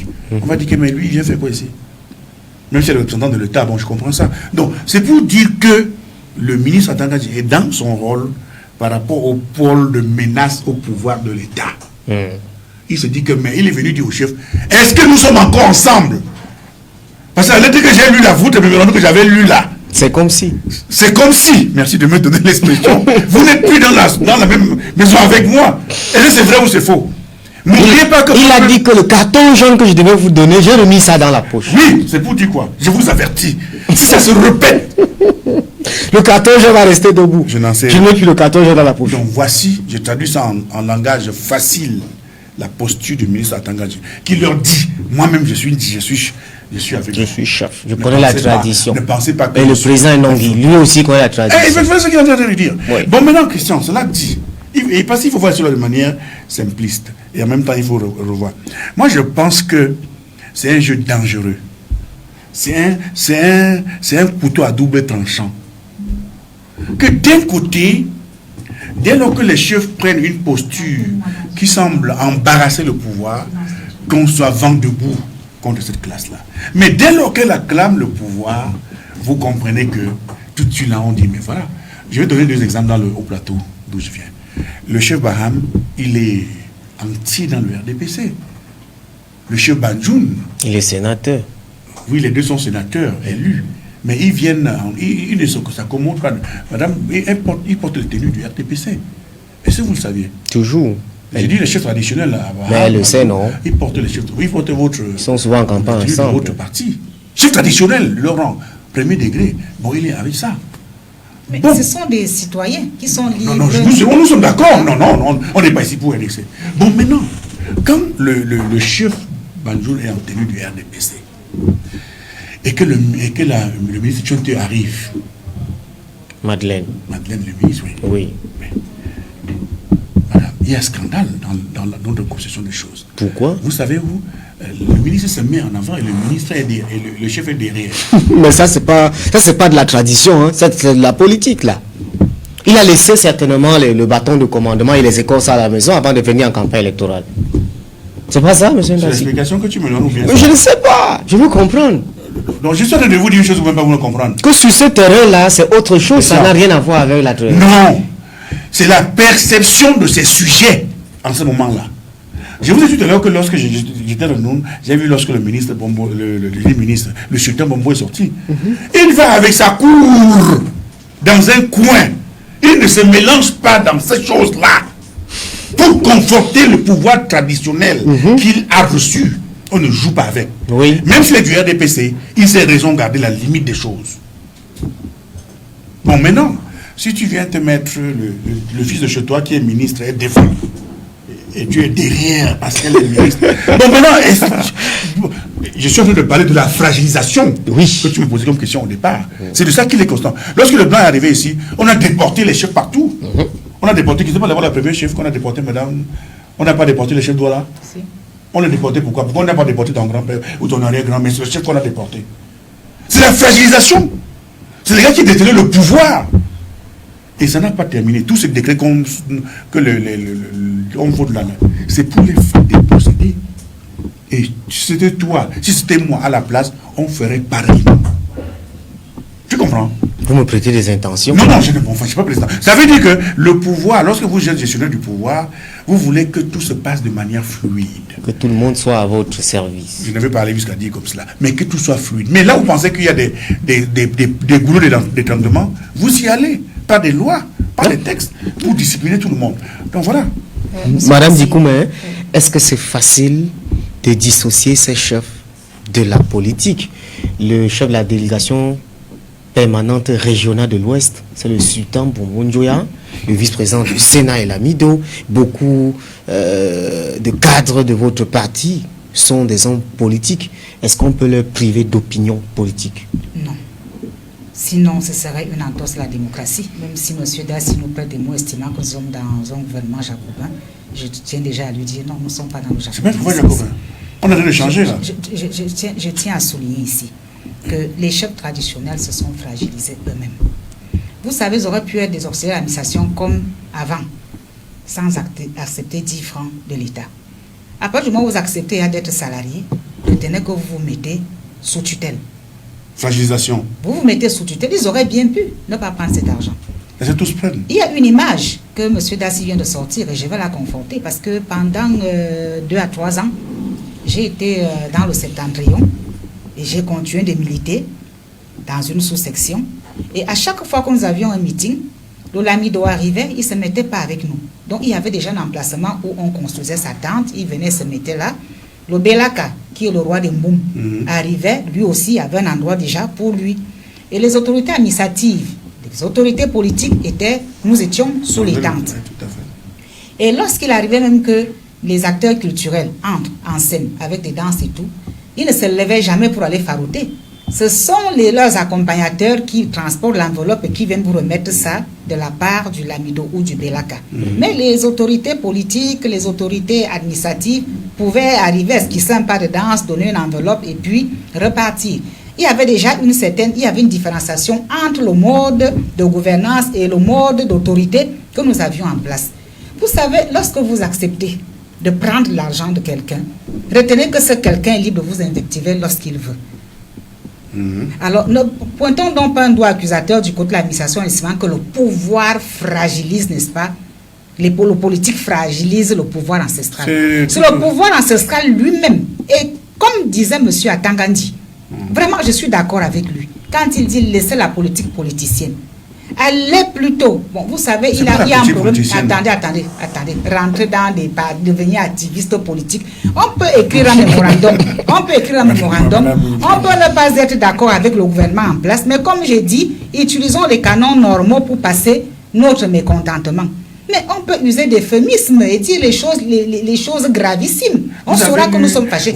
Moi, je n'ai pas lu leur lettre. Je m'en tiens. Nous sommes en train de disséquer, n'est-ce pas, ce que le MINAT a eu à sortir depuis son estrade. Il était assis avec les préfets ou des chefs de terre. Donc, c'est pour vous dire non. On peut dire des choses gravissimes, mais en usant d'un euphémisme, d'une élégance littéraire qui nous amène même à passer à côté, n'est-ce pas, de l'invective. C'est même rien, madame. Mais attends. Alors, attendez donc. Je vous dis, quand eux-mêmes viennent rentrer en politique, vous trouvez un chef traditionnel avec le pain du RDPC, le pain de l'UNDP, le pain de l'ANDP, du SDF ou du SDF. Oui, du MS on aussi. On peut militer, mais sans le faire de manière tonitruante. Comme je vous dis, le Lamido le faisait. C'était un militant du RDPC. Mais est-ce que ça empêchait qu'il soit assis ou il conserve le pouvoir ancestral sous toutes les formes? Pourtant, on savait qu'il s'il est déjà venu au meeting, ça veut dire que c'est un sympathisant. Il est de ce parti. Il est de ce parti-là. Mais nous-mêmes, nous faisons des choses pas bien. Des choses qui nous, les chefs, moi, je suis chef. Des choses qui nous amènent. Non, je me mets à la place maintenant des chefs face aux politiques. Des choses qui amènent le politique à ne plus prendre en compte notre point de vue dans le meilleur des cas. Parce qu'il est inadmissible. Comme moi, je suis une fille du terroir. Je suis nommée à des hautes fonctions aujourd'hui. Quand j'arrive chez moi, je me dois de me lever, aller vers la vérité, déjà me présenter, dire à mon chef que je suis là. C'est pas le chef qui doit venir dans votre luxueuse maison vous saluer. C'est moi qui vais vers le chef. C'est mon chef. Et ce que nous, les élites, nous devons souvent faire, c'est de sortir notre chefferie de la paupérisation. Merci, madame. Notre chef traditionnel doit être véhiculé. Si je roule en VX, il doit avoir au monde Prado. Je ne sais pas si vous comprenez. Nous devons cotiser. Il y a ce qu'on appelle l'effort de guerre que nous payons à la chefferie. Et vous voyez que là où c'est bien structuré, le chef conserve toute son autorité. Exact. Rendre nos chaufferies autonomes. Rendons nos chaufferies autonomes. Je connais 2 ou 3 chefferies à l'ouest qui, là où ils sont sénateurs, je me demande, mon Dieu, quand cette affaire a commencé, on a crié aux messagers qu'il ne fallait pas mettre l'homme politique dans ses affaires. On ne nous a pas compris. Mais aujourd'hui, nous payons le prix. Et c'est donc ça, parce qu'en même temps, ils veulent rayonner au village. En même temps, ils veulent avoir une morale. Et c'est pourquoi, madame, nous disons que c'est une fragilisation.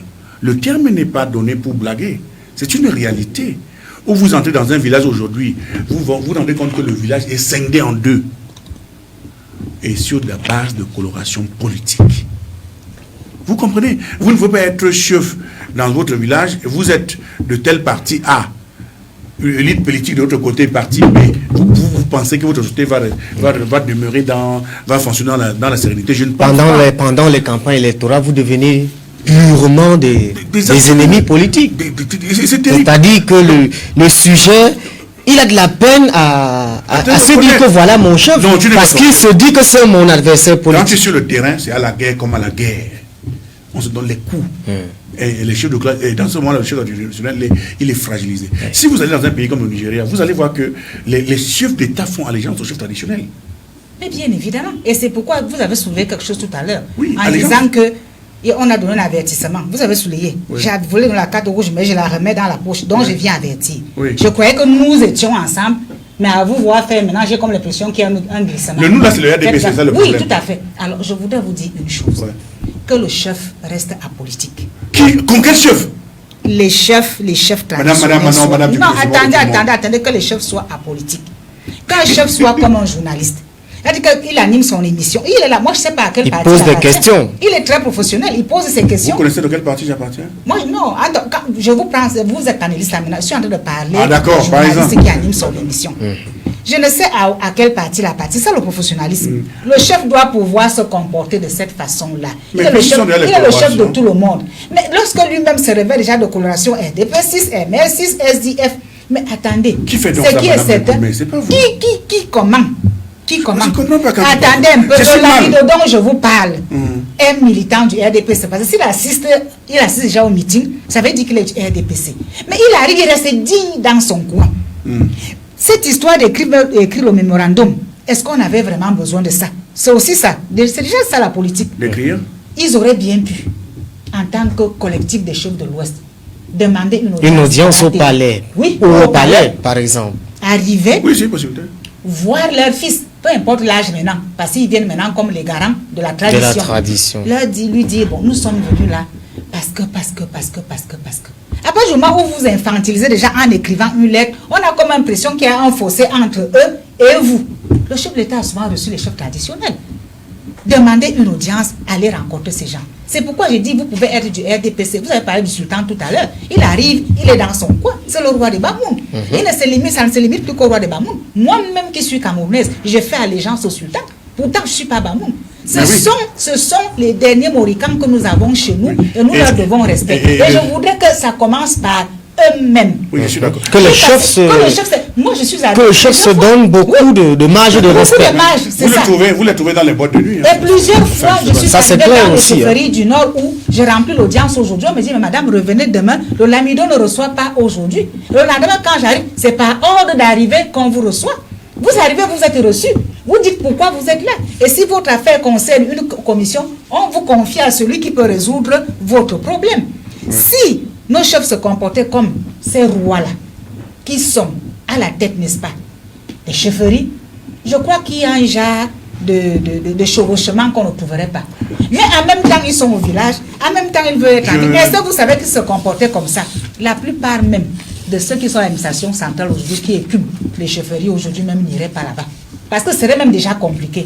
Or, souvent, on n'a même pas choisi quelqu'un comme chef, mais l'autorité traditionnelle s'arrange à l'introniser, à lui donner les pouvoirs qui ne sont pas siens. D'autres meurent précocement. Justement. Et là où on ne meurt pas précocement, on réalise que la société va à volo. Et Exact. c'est à ce niveau-là que les problèmes même du Cameroun commencent. Donc. Nous nous plaignons aujourd'hui du libertinage qu'il y a dans nos rues. Nous nous plaignons aujourd'hui de la démission parentale. Nous nous plaignons aujourd'hui de tout ce qu'il y a. Tout cela part de nos chefferies. Oui. Il est temps que nos patriarches, ces majestés, se reprennent au sérieux, se retiennent par rapport aux positions partisanes qui ne nous profitent même pas.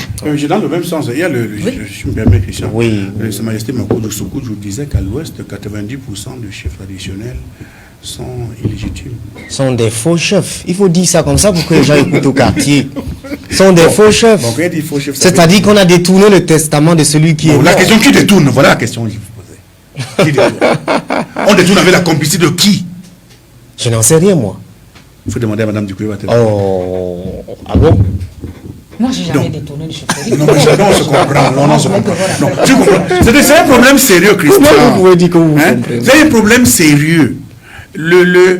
Nous sommes entrés dans une société où, depuis les indépendants, depuis le contact avec le blanc, Mais on vous a êtes quand fait- même d'accord, Madame Dikou, mais que le Je sais. chef doit imposer le respect. Le chef doit imposer le respect arrive. au village. Cela va entraîner Christian. une bonne citoyenneté, non seulement au village, mais en ville aussi. Je vais hein. prendre un exemple qui nous dérange sur le plateau. Je prends le roi Soukoudou.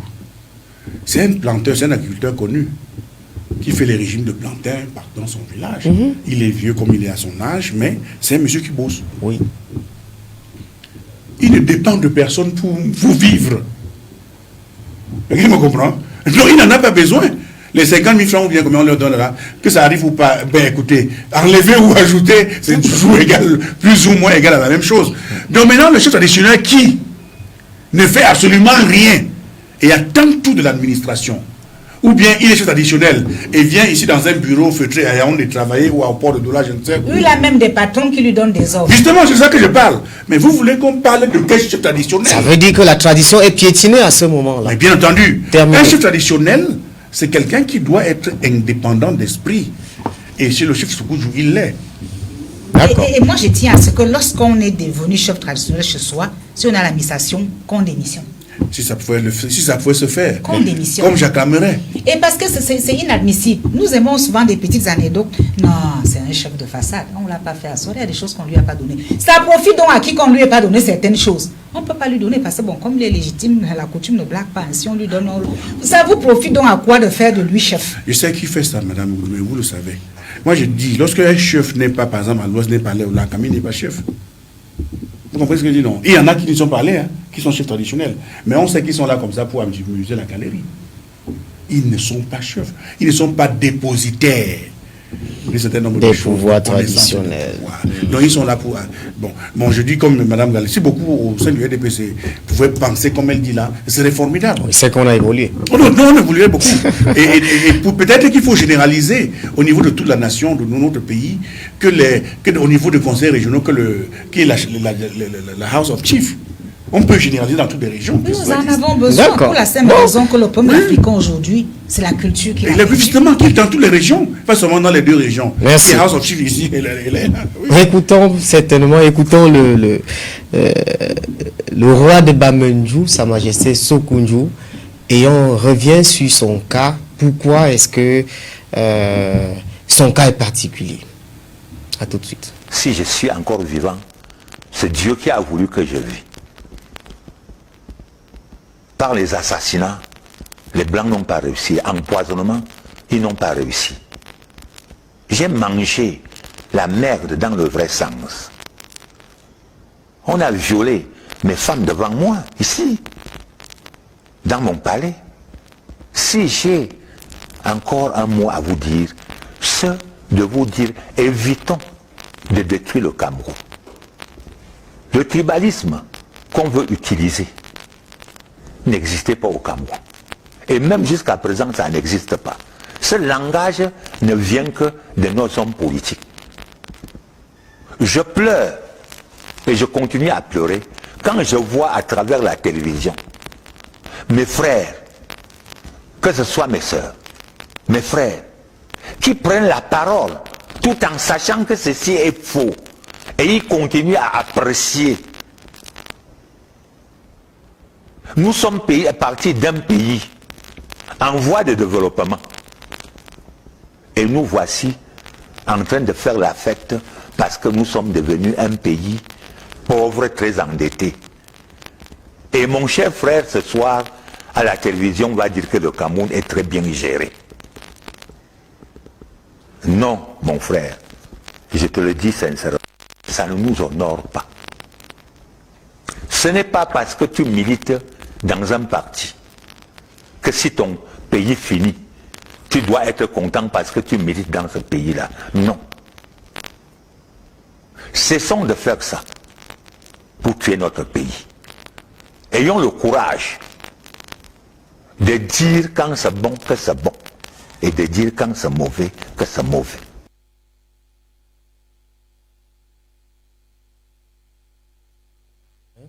C'est aussi peut-être pour ce genre de déclaration qu'on le trouve parfois encombrant, qu'il dérange. Le chef est dans son droit, il est même dans son rôle. Il a dit quelque chose, il s'est adressé aux hommes politiques. Il n'a pas indexé un parti. Voilà. Il a précis, parlé des hommes politiques qui véhiculent le mensonge. Parce que pendant nos meetings de campagne, nous passons le temps à dire des choses qui n'existent pas, des choses que nous ne ferons pas, simplement parce que nous voulons être élus. Et une fois que nous avons des places, ce que nous avons promis, nous ne le faisons pas. Donc, il prend sur lui. Quand il dit mon frère, je ne sais pas à qui il s'adresse. Ça ne va pas, je ne sais pas à qui il s'adresse. Puisqu'il est chez lui au palais, il est assis sur son trône. À qui il s'adresse, je ne sais pas. Bon, je n'ai pas suivi le début du discours, ni la fin. Je vois simplement ce qu'il dit à l'instant. Mais je crois qu'il a dit des choses pertinentes. Et il faudrait qu'on s'en tienne à la voie de la sagesse aussi parfois. Que nous sachions nous réconcilier avec nous-mêmes. Au lieu seulement de dire, mais le chef est impertinent, mais quel est le message que le chef voudrait passer? Qu'est-ce qu'il veut que nous comprenions? C'est aussi ça la voie de la sagesse. Et c'est une chefferie qui a connu beaucoup de problèmes depuis la colonisation. C'est vrai que ce soit son père comme lui, d'après ce que l'histoire nous relate, et lui en particulier qui m'intéresse souvent, il est assez fougueux. Et je parie que son père, que je n'ai pas connu, peut-être avait la même fougue, la même verve lorsqu'il s'adressait à son auditoire, ce qui n'a pas plu à autrui. Mais je crois qu'au-delà de cette fougue-là, que nous fassions un peu attention lorsque l'intelligence parle, d'écouter et de tirer des leçons. Le point de Nassi, est-ce que Sa Majesté Sokoundjou parle trop? À l'Ouest, on dit que la parole du chef est rare. Je crois que j'ai pris la peine tout à l'heure de faire le distinguo de 3 dimensions qu'il faut voir dans un chef. Sokoundjou, il est un citoyen, il dépositaire de son connaissance, il est chez le gardien des traditions, il est ancien de l'administration. Mais je crois que c'est un homme politique engagé. C'est un homme politique. Pas son passé. Et vous savez que c'est un UPCiste de haut vol par le passé. Et ce n'est pas pour rien que forcément et uniquement le palais de Bamejou était incendié. Il dit là, il a mangé la merde dans le bon sens, au sens propre du terme, et que ses épouses ont été violées devant lui. Ce ne sont pas des faveurs qu'on lui faisait. Il veut dire comme ça que le colon lui faisait. Certainement parce que c'était un dur à cuire. Et on voulait faire cela pour le briser. Voilà. Donc, c'est un homme qui a un vécu en tant que 60 ans, comme chef traditionnel. Ce n'est pas 2 jours. 60 années, hein, comprenez, c'est pas 2 jours. Donc lorsqu'il parle, il parle d'expérience et d'autorité. Et je pense que son message devait être pris comme tel.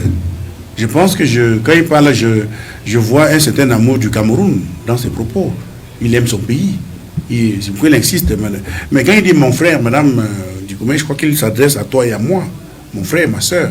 Comprenez que le pays là n'est pas à détruire. Et que, comme vous comprenez, il a une dent contre les hommes politiques qui ne sont pas très sérieux, qui disent des choses qu'ils ne respectent pas, et que les hommes politiques sont en train de...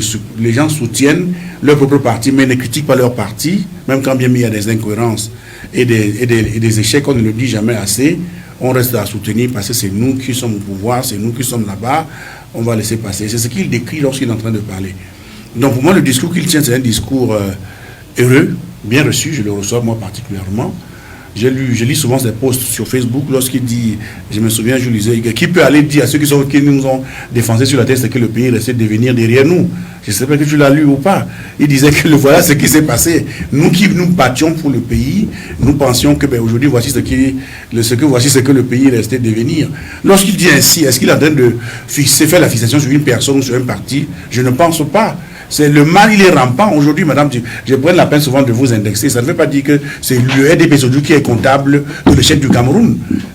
Mais c'est la corruption. Ce n'est pas un parti politique à lui seul. C'est un mal global qui est social.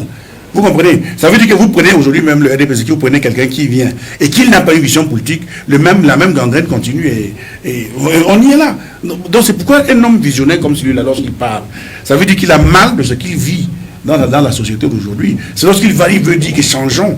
Je ne sais pas si les hommes politiques aujourd'hui au pouvoir tiennent le même discours. Je ne sais pas. S'ils ont la capacité ou la possibilité, s'ils ont assez de niais pour tenir le même discours, qu'il faut que ça change. Parce que au bout du chemin, vous allez regarder derrière la cuisine, ils sont en train de tirer sur les ficelles, surtout le mal qu'on connaît. Voilà. Donc maintenant, on attend que le président de la République, avec j'entre dans la politique, non, je n'entre pas. J'allais parler de remaniement, je ne parle pas de ça. Donc, on attend de voir comment... oui. Qu'est-ce que le remaniement veut chercher ici? Non, je vais dire que comment on va faire pour faire le nettoyage. Enfin, je veux dire, le président va nettoyer. Il y a tellement de choses. Non, ça fait rire, mais ça fait pleurer en fait. Oui, c'est dans ce que je dis là, dans le propos de Sa Majesté Sokoudjou est la bienvenue. Oui, je partage avec vous cet extrait, n'est-ce pas, de la lettre de mise en garde, de deuxième mise en garde du préfet des Hauts-Plateaux, c'était le 9 janvier. Il dit en filigrane qu'en dépit de cette mise en garde, vous continuez à agir en marge des textes en vigueur au travers des propos de nature à mettre en péril la stabilité des institutions républicaines et la légitimité de celui qui les incarne.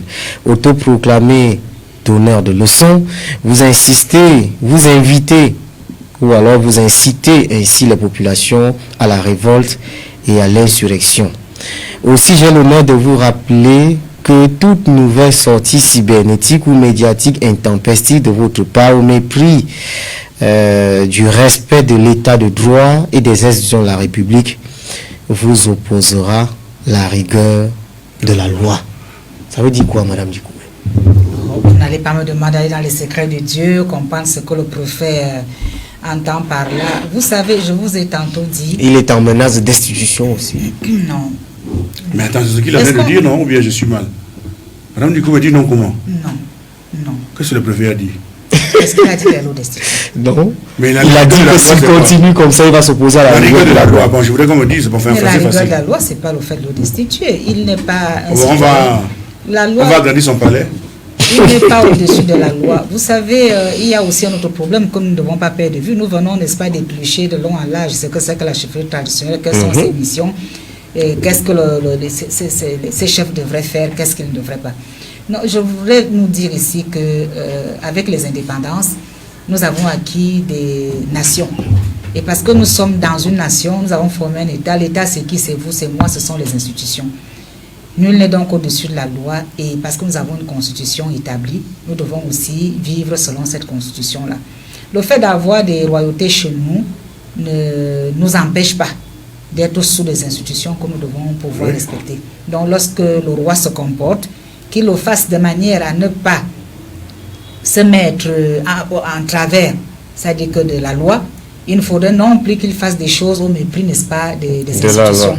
Donc je crois que c'est un rappel de monsieur le préfet, même si quelque part quand même, le préfet aurait dû mettre des gants en s'adressant à un garant de la tradition. Christian, si madame Dico permet, mais je ne sais pas sur quoi s'est basé le préfet pour faire cette deuxième lettre. Il parle qu'il va sur... Je crois que le problème au niveau, n'est-ce pas, du soulèvement des populations. Mais on n'en a pas vu quand même, je veux dire, on n'en a pas vu. On n'en a pas vu, mais il a parlé, n'est-ce pas, de ses posts sur Facebook. Non, je ne sais pas si ça a déjà soulevé, mais je pense que ces passages dans les médias et sur l'espace cybernétique doivent certainement outrer beaucoup de gens. On va faire les hauts le cœur. Je pense que c'est ça le problème. Donc maintenant, pour revenir à la sortie du préfet, dans sa première correspondance, il avait bien pris le chef traditionnel Soukoudjou de ce qu'il ait reçu dans son palais des hommes politiques. C'était ça le problème. Soukoudjou a réagi aussi en lui disant que les Blancs ont essayé de le tuer. Il l'a dit tout à l'heure, ils n'ont pas réussi. Ce n'est pas lui qui a venu l'empêcher de parler ce qu'il a dit. C'est comme ça qu'il avait dit. Je ne l'escamote pas. Donc, pour dire au préfet, reste dans ton rôle, laisse-moi jouer le mien. Quand Soukoudjou a réagi, le préfet, un homme certainement mature, n'a pas réagi. Il a peut-être plié le petit doigt, comme on dit au quartier, disant que ça va arriver. Donc maintenant qu'il sera, le préfet maintenant lui dit, si tu continues, tu vas te frotter au rigueur de la loi. Qu'est-ce que la loi dit? La loi de 77, si ce n'est pas la destitution, c'est quoi autre qu'on peut le menacer? Parce que je ne vois pas d'autre. Bon, maintenant, supposons que le préfet des Hauts-Plateaux destitue le majesté Soukoudjou. Je dis supposons, par aventure. Petite piste.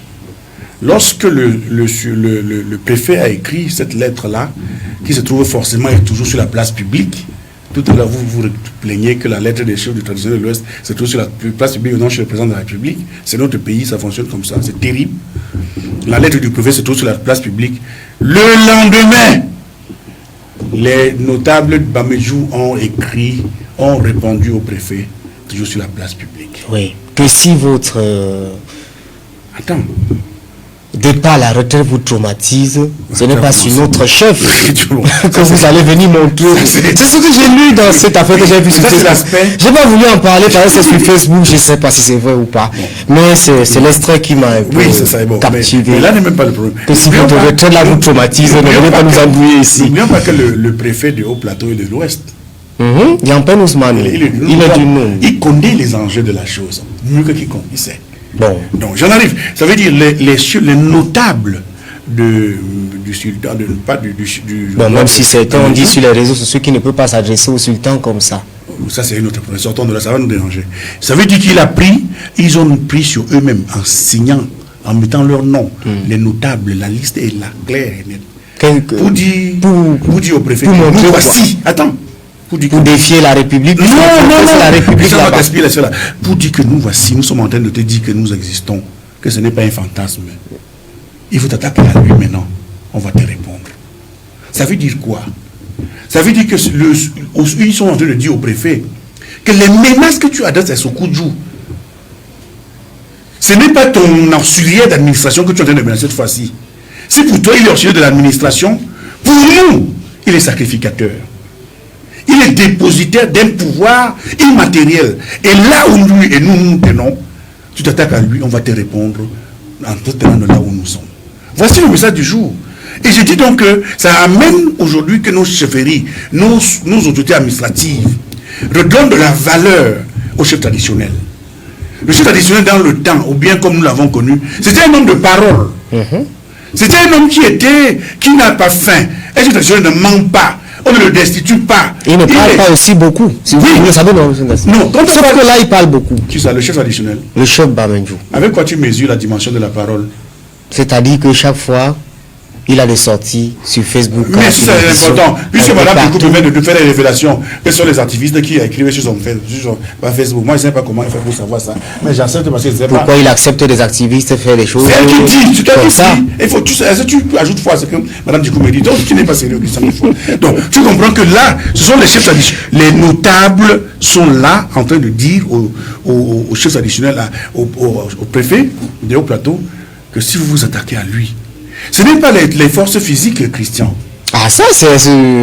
Nous sommes là en plein mystique. Oui, mais est-ce qu'on doit utiliser les pouvoirs mystiques pour chasser l'autorité, alors? Ce n'est pas chasser. C'est lorsqu'il s'attaque, si tu t'attaques encore à lui, tu vas savoir que nous sommes des gars. Qui aura les joujou la nuit? Je n'en sais rien, mon frère. Bon, ok. Madame Dickou, mes questions simples.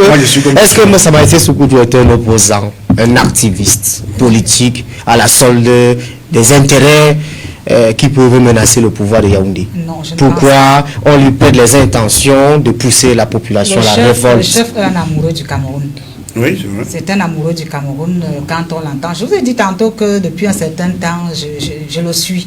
C'est un amoureux du Cameroun. Le préfet lui prête les intentions d'incitation à la révolte. Non, justement, comme disait mon copanéliste tout à l'heure, vous savez, il y a l'esprit, il y a la lettre.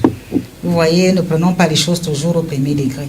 Si j'écris, mon enfant, ma nièce, ma filleule, écrit des choses en mes lieux et places sur ma page Facebook, je ne cherche pas à savoir qui écrit. Je m'adresse directement à la personne à laquelle appartient la page. C'est un peu ça le problème. Bon, estimer qu'il est opposant. Moi, j'ai déjà eu un débat de ça sur un média concurrent où je leur ai dit que je crois que le chef, je ne l'infantilise pas, de façon politique est instrumentalisé par une certaine jeunesse activiste.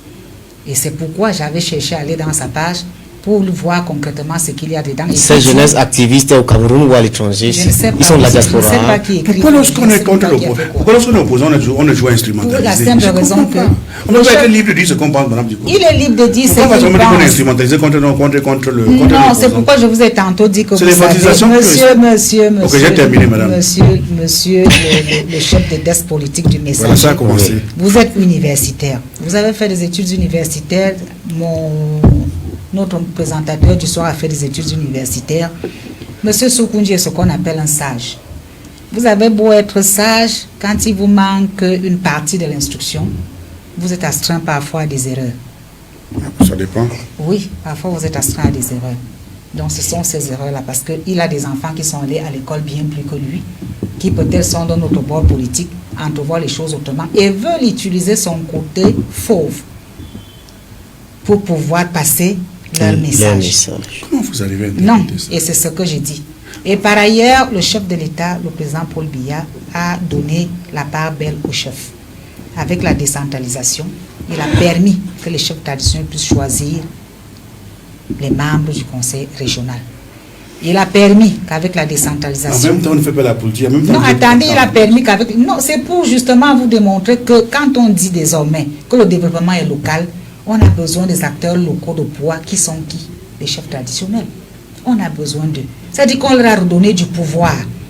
Et leur pouvoir a été accentué à travers la décentralisation. Alors, vous dites qu'il y a eu une première lettre, je n'ai pas eu vent de ça. Bon, première lettre de mise en garde après. Maintenant, quand il y a eu la deuxième incartade, le préfet a répondu. Pour nous dire non, écoutez, si vous continuez, c'est ce que vous avez dit, non? Exactement. Moi, je ne vois pas. Si vous continuez comme ça, vous aurez affaire, n'est-ce pas, à la loi. Et nous avons une réplique qui ne vient même pas du chef, mais qui vient des notables. Et vous avez vu que là, nous épousons encore une autre dimension. Oui. C'est une autre approche. Pour dire que, hey, faites un peu attention. Ce n'est pas l'administration que vous connaissez. Ici, il est question de notre roi. Et si vous continuez encore à vouloir le tancer des petits mots comme vous faites, voilà ce qui va arriver. Donc là, maintenant, nous avons affaire à un choc de puissance. D'un côté, nous avons le pouvoir politique qui représente l'exécutif, qui est représenté par l'exécutif, dont le préfet. De l'autre côté, nous avons un pouvoir traditionnel qui est représenté par les notables qui sont sous le roi. Alors, nous voulons que cet état de choses, en fait, s'arrête. Je ne suis pas sur ce plateau, je peux dire que telle a raison, telle a tort, je dis non. Voilà. C'est même idée. Nous ne devons pas avoir cette approche-là. Le chef de l'État a honoré les chefs. Et à nous, la jeunesse, de marcher sur cette trajectoire. Le sillon a été creusé. Il a montré aux chefs que désormais, vous avez beau les auxiliaires d'administration et je vous redonne votre pouvoir. Voilà un contrat social que je signe avec vous. Occupez-vous de l'administration maintenant qui se rapproche des administrés. Le développement désormais sera local. Le pouvoir vous revient. Et à nous autres aujourd'hui, nous ne devons pas déroger à cette règle-là. Nous devons respecter l'autorité traditionnelle avec tout ce qui va avec. Madame, mais je ne veux pas rentrer là. Qu'est-ce qui vous amuse, M. Ndassi? Non, quand elle développe, elle dit des choses. Bon, je dis, quand vous prenez le chef traditionnel aujourd'hui, bon, je vais être d'accord que le pouvoir, le président de la République leur a donné tous les pouvoirs. Bon, je vais être d'accord avec Mme Dikoumé. La deuxième chose, c'est que... Quand vous êtes d'accord de cette façon-là, ça veut dire que vous n'êtes pas complètement d'accord. Il y a des réserves, bien entendu, que je ne suis pas totalement d'accord. Le pouvoir ne se partage pas, monsieur.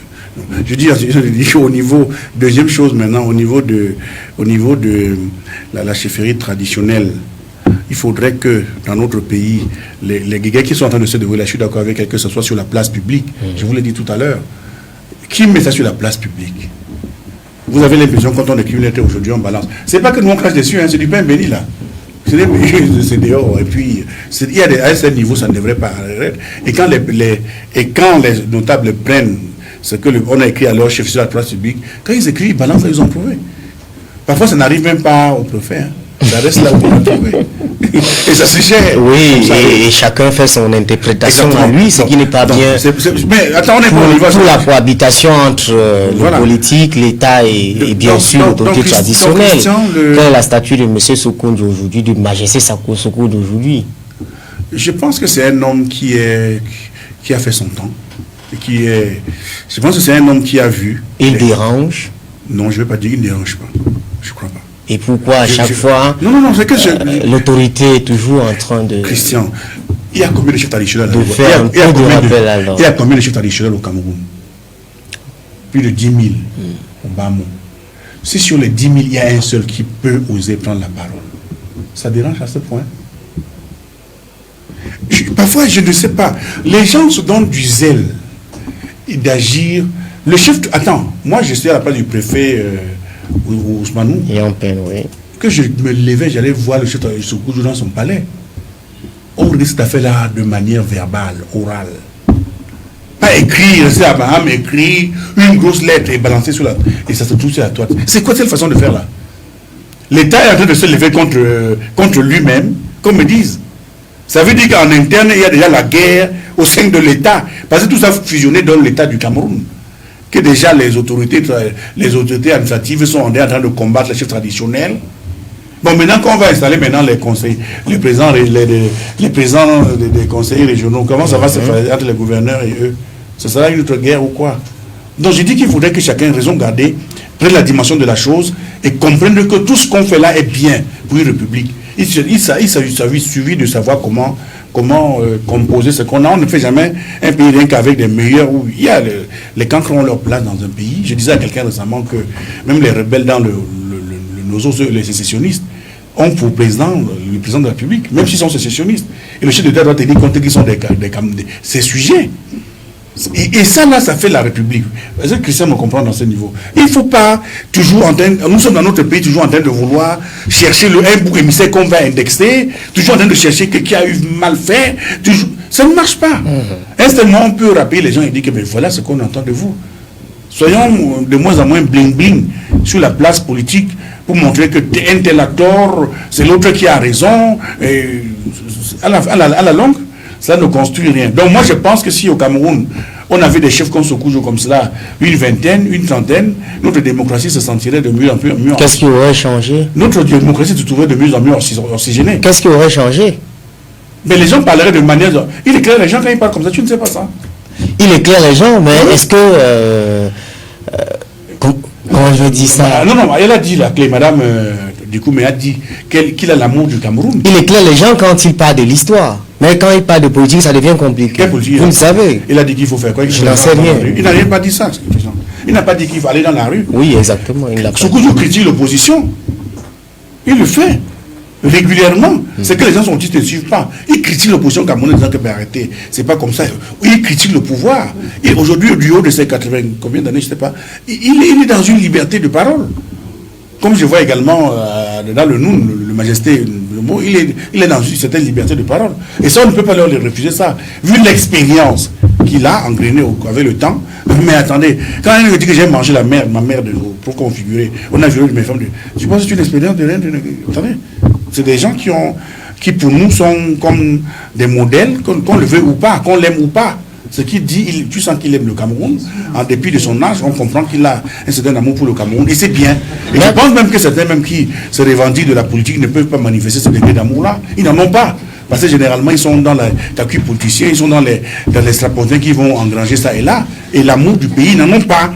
Donc je dis ceux qui sont en train de vouloir à tout prix dire que ce coup de jouer, il faut le clôt pour lui. Il faudrait qu'ils se mirent eux-mêmes avant de vouloir s'attaquer à lui, qu'il regarde si, à mon niveau, est-ce que je suis patriote vraiment, qu'il regarde. Je suis en train de le dire. C'est des gars qui sont battus pour l'indépendance du Cameroun. Hein. Il faut le dire ça aussi. Je n'en défends rien. On ne s'est pas encore rencontrés. Parce qu'il y a des esprits intelligents qui m'ont dit, ben voilà, il est en train de défendre son chef que lui et moi, on ne s'est jamais rencontrés. Voilà. Ils sont battus, oui, c'est ça. Et puis aujourd'hui, on est en train de dire que ben voilà, ils veulent détruire le pays, ils veulent déstabiliser. Moi, je ne sais pas ça. D'accord. Madame Dikouma, pour sortir de ce débat, qu'est-ce qu'on dit qu'on respecte le rôle ou la place des chefs traditionnels, mais aussi qu'on préserve les institutions républicaines. Oui, il faut respecter les institutions républicaines et ceux qui les incarnent. Donc c'est même, comment appeler ça, un conflit même qui n'a pas de raison d'être. N'a pas de raison d'être, pour la simple raison que nous avons là la théorie de la pyramide renversée. D'un côté, il y a l'exécutif, de l'autre, nous avons la chefferie traditionnelle. Qu'est-ce que je voudrais par expliquer? À un moment, tel est le supérieur de l'autre. Sur le côté administratif, le préfet au-dessus du chef traditionnel.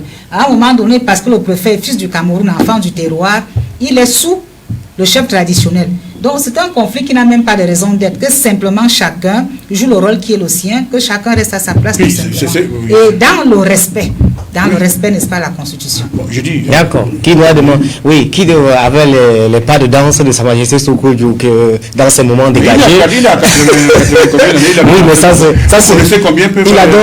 Il adore ce genre de choses. Bon, c'est pour dire que j'entérine entièrement les propos de. Oui. Que doit faire le pouvoir de Yaoundé, la hiérarchie du préfet des hauts plateaux aujourd'hui, pour qu'on retrouve...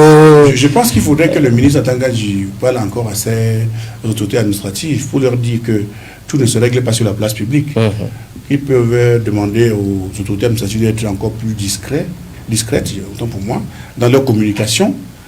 Les coups comme le commandement n'existent plus dans le monde. C'est terminé, l'aide de commandement. Comprenons-nous, c'est terminé de dire le commandement. C'est à l'armée. Vous comprenez? L'obéissance. Ceux qu'on appelait chefs de terre hier, que ce terme-là est galvaudé déjà, ce sont des gens, ce sont des managers de l'État. Ils implémentent au niveau social, en tant que représentants de l'État, comment les gens vont faire pour leur bien-être au quotidien. Ce n'est plus quelqu'un qui reste au sommet de la pyramide, il regarde les gens d'en bas, il dit que, écoutez, et la tête tremble. Non, il doit être là, puisqu'il doit travailler de concert avec le maire. Dans la décentralisation, il représente l'État, il veille à ce que le bonheur des populations soit assuré. Donc pour moi, je trouve que les propos de Sa Majesté Sokojou tiennent. Si c'était levé contre les autorités ou les institutions de la République, on serait les premiers sur la table ici en train de décrier qu'il ne doit pas tenir un tel langage. Il ne l'a pas fait, même si le préfet à l'ouest dit qu'à l'est, dans les hauts plateaux, dit qu'il y a une menace à la paix sociale lorsqu'il parle dans les chaînes de télévision et de radio. Moi, à mon niveau, je n'en vois pas. Qui va se lever pour aller... Je ne vois pas la menace, mais peut-être qu'il voit que moi, je ne vois pas avoir la même vision que le préfet. En tant que journaliste, oui, qui a accès à d'autres informations. Justement, c'est pourquoi je dis que je n'en vois pas. Je dis ce que je confesse, ce que je suis, avec mes limites et mes incapacités. Vous allez accepter que je l'ai dit sur ce plateau, que je ne vois pas. Bon, lui, maintenant, s'il va dire à nous autres qu'écoutez, en fait, tu ne vois pas, mais voici ça, voilà les menaces. Qu'il me convainque sur ça, qu'il me le dise, ou bien qu'il m'instruise, qu'il m'enseigne. Je ne demande que ça. Mais moi, maintenant, en tant que citoyen lambda, quand je lis la lettre, je ne vois pas en quoi les gens vont se lever pour aller saquer faire ceci ou cela, pour que la stabilité soit menacée parce qu'il a parlé. Je ne vois pas. D'accord, merci beaucoup. Merci donc à tous les deux d'être venus. C'était la première édition du kiosque de l'année. Merci au jeune Alex Fotso qui s'est occupé de la réalisation. réalisation de votre programme aujourd'hui. Merci à ceux qui nous ont regardés sur les réseaux sociaux. Merci pour vos commentaires et autres. Merci aussi pour vos suggestions. Merci à Madame Dikoumbe du RDPC. Merci à Léopold Ndassi. On se retrouve samedi prochain à 15h. Prenez soin de vous. Portez vos masques. À bientôt. Si tu veux.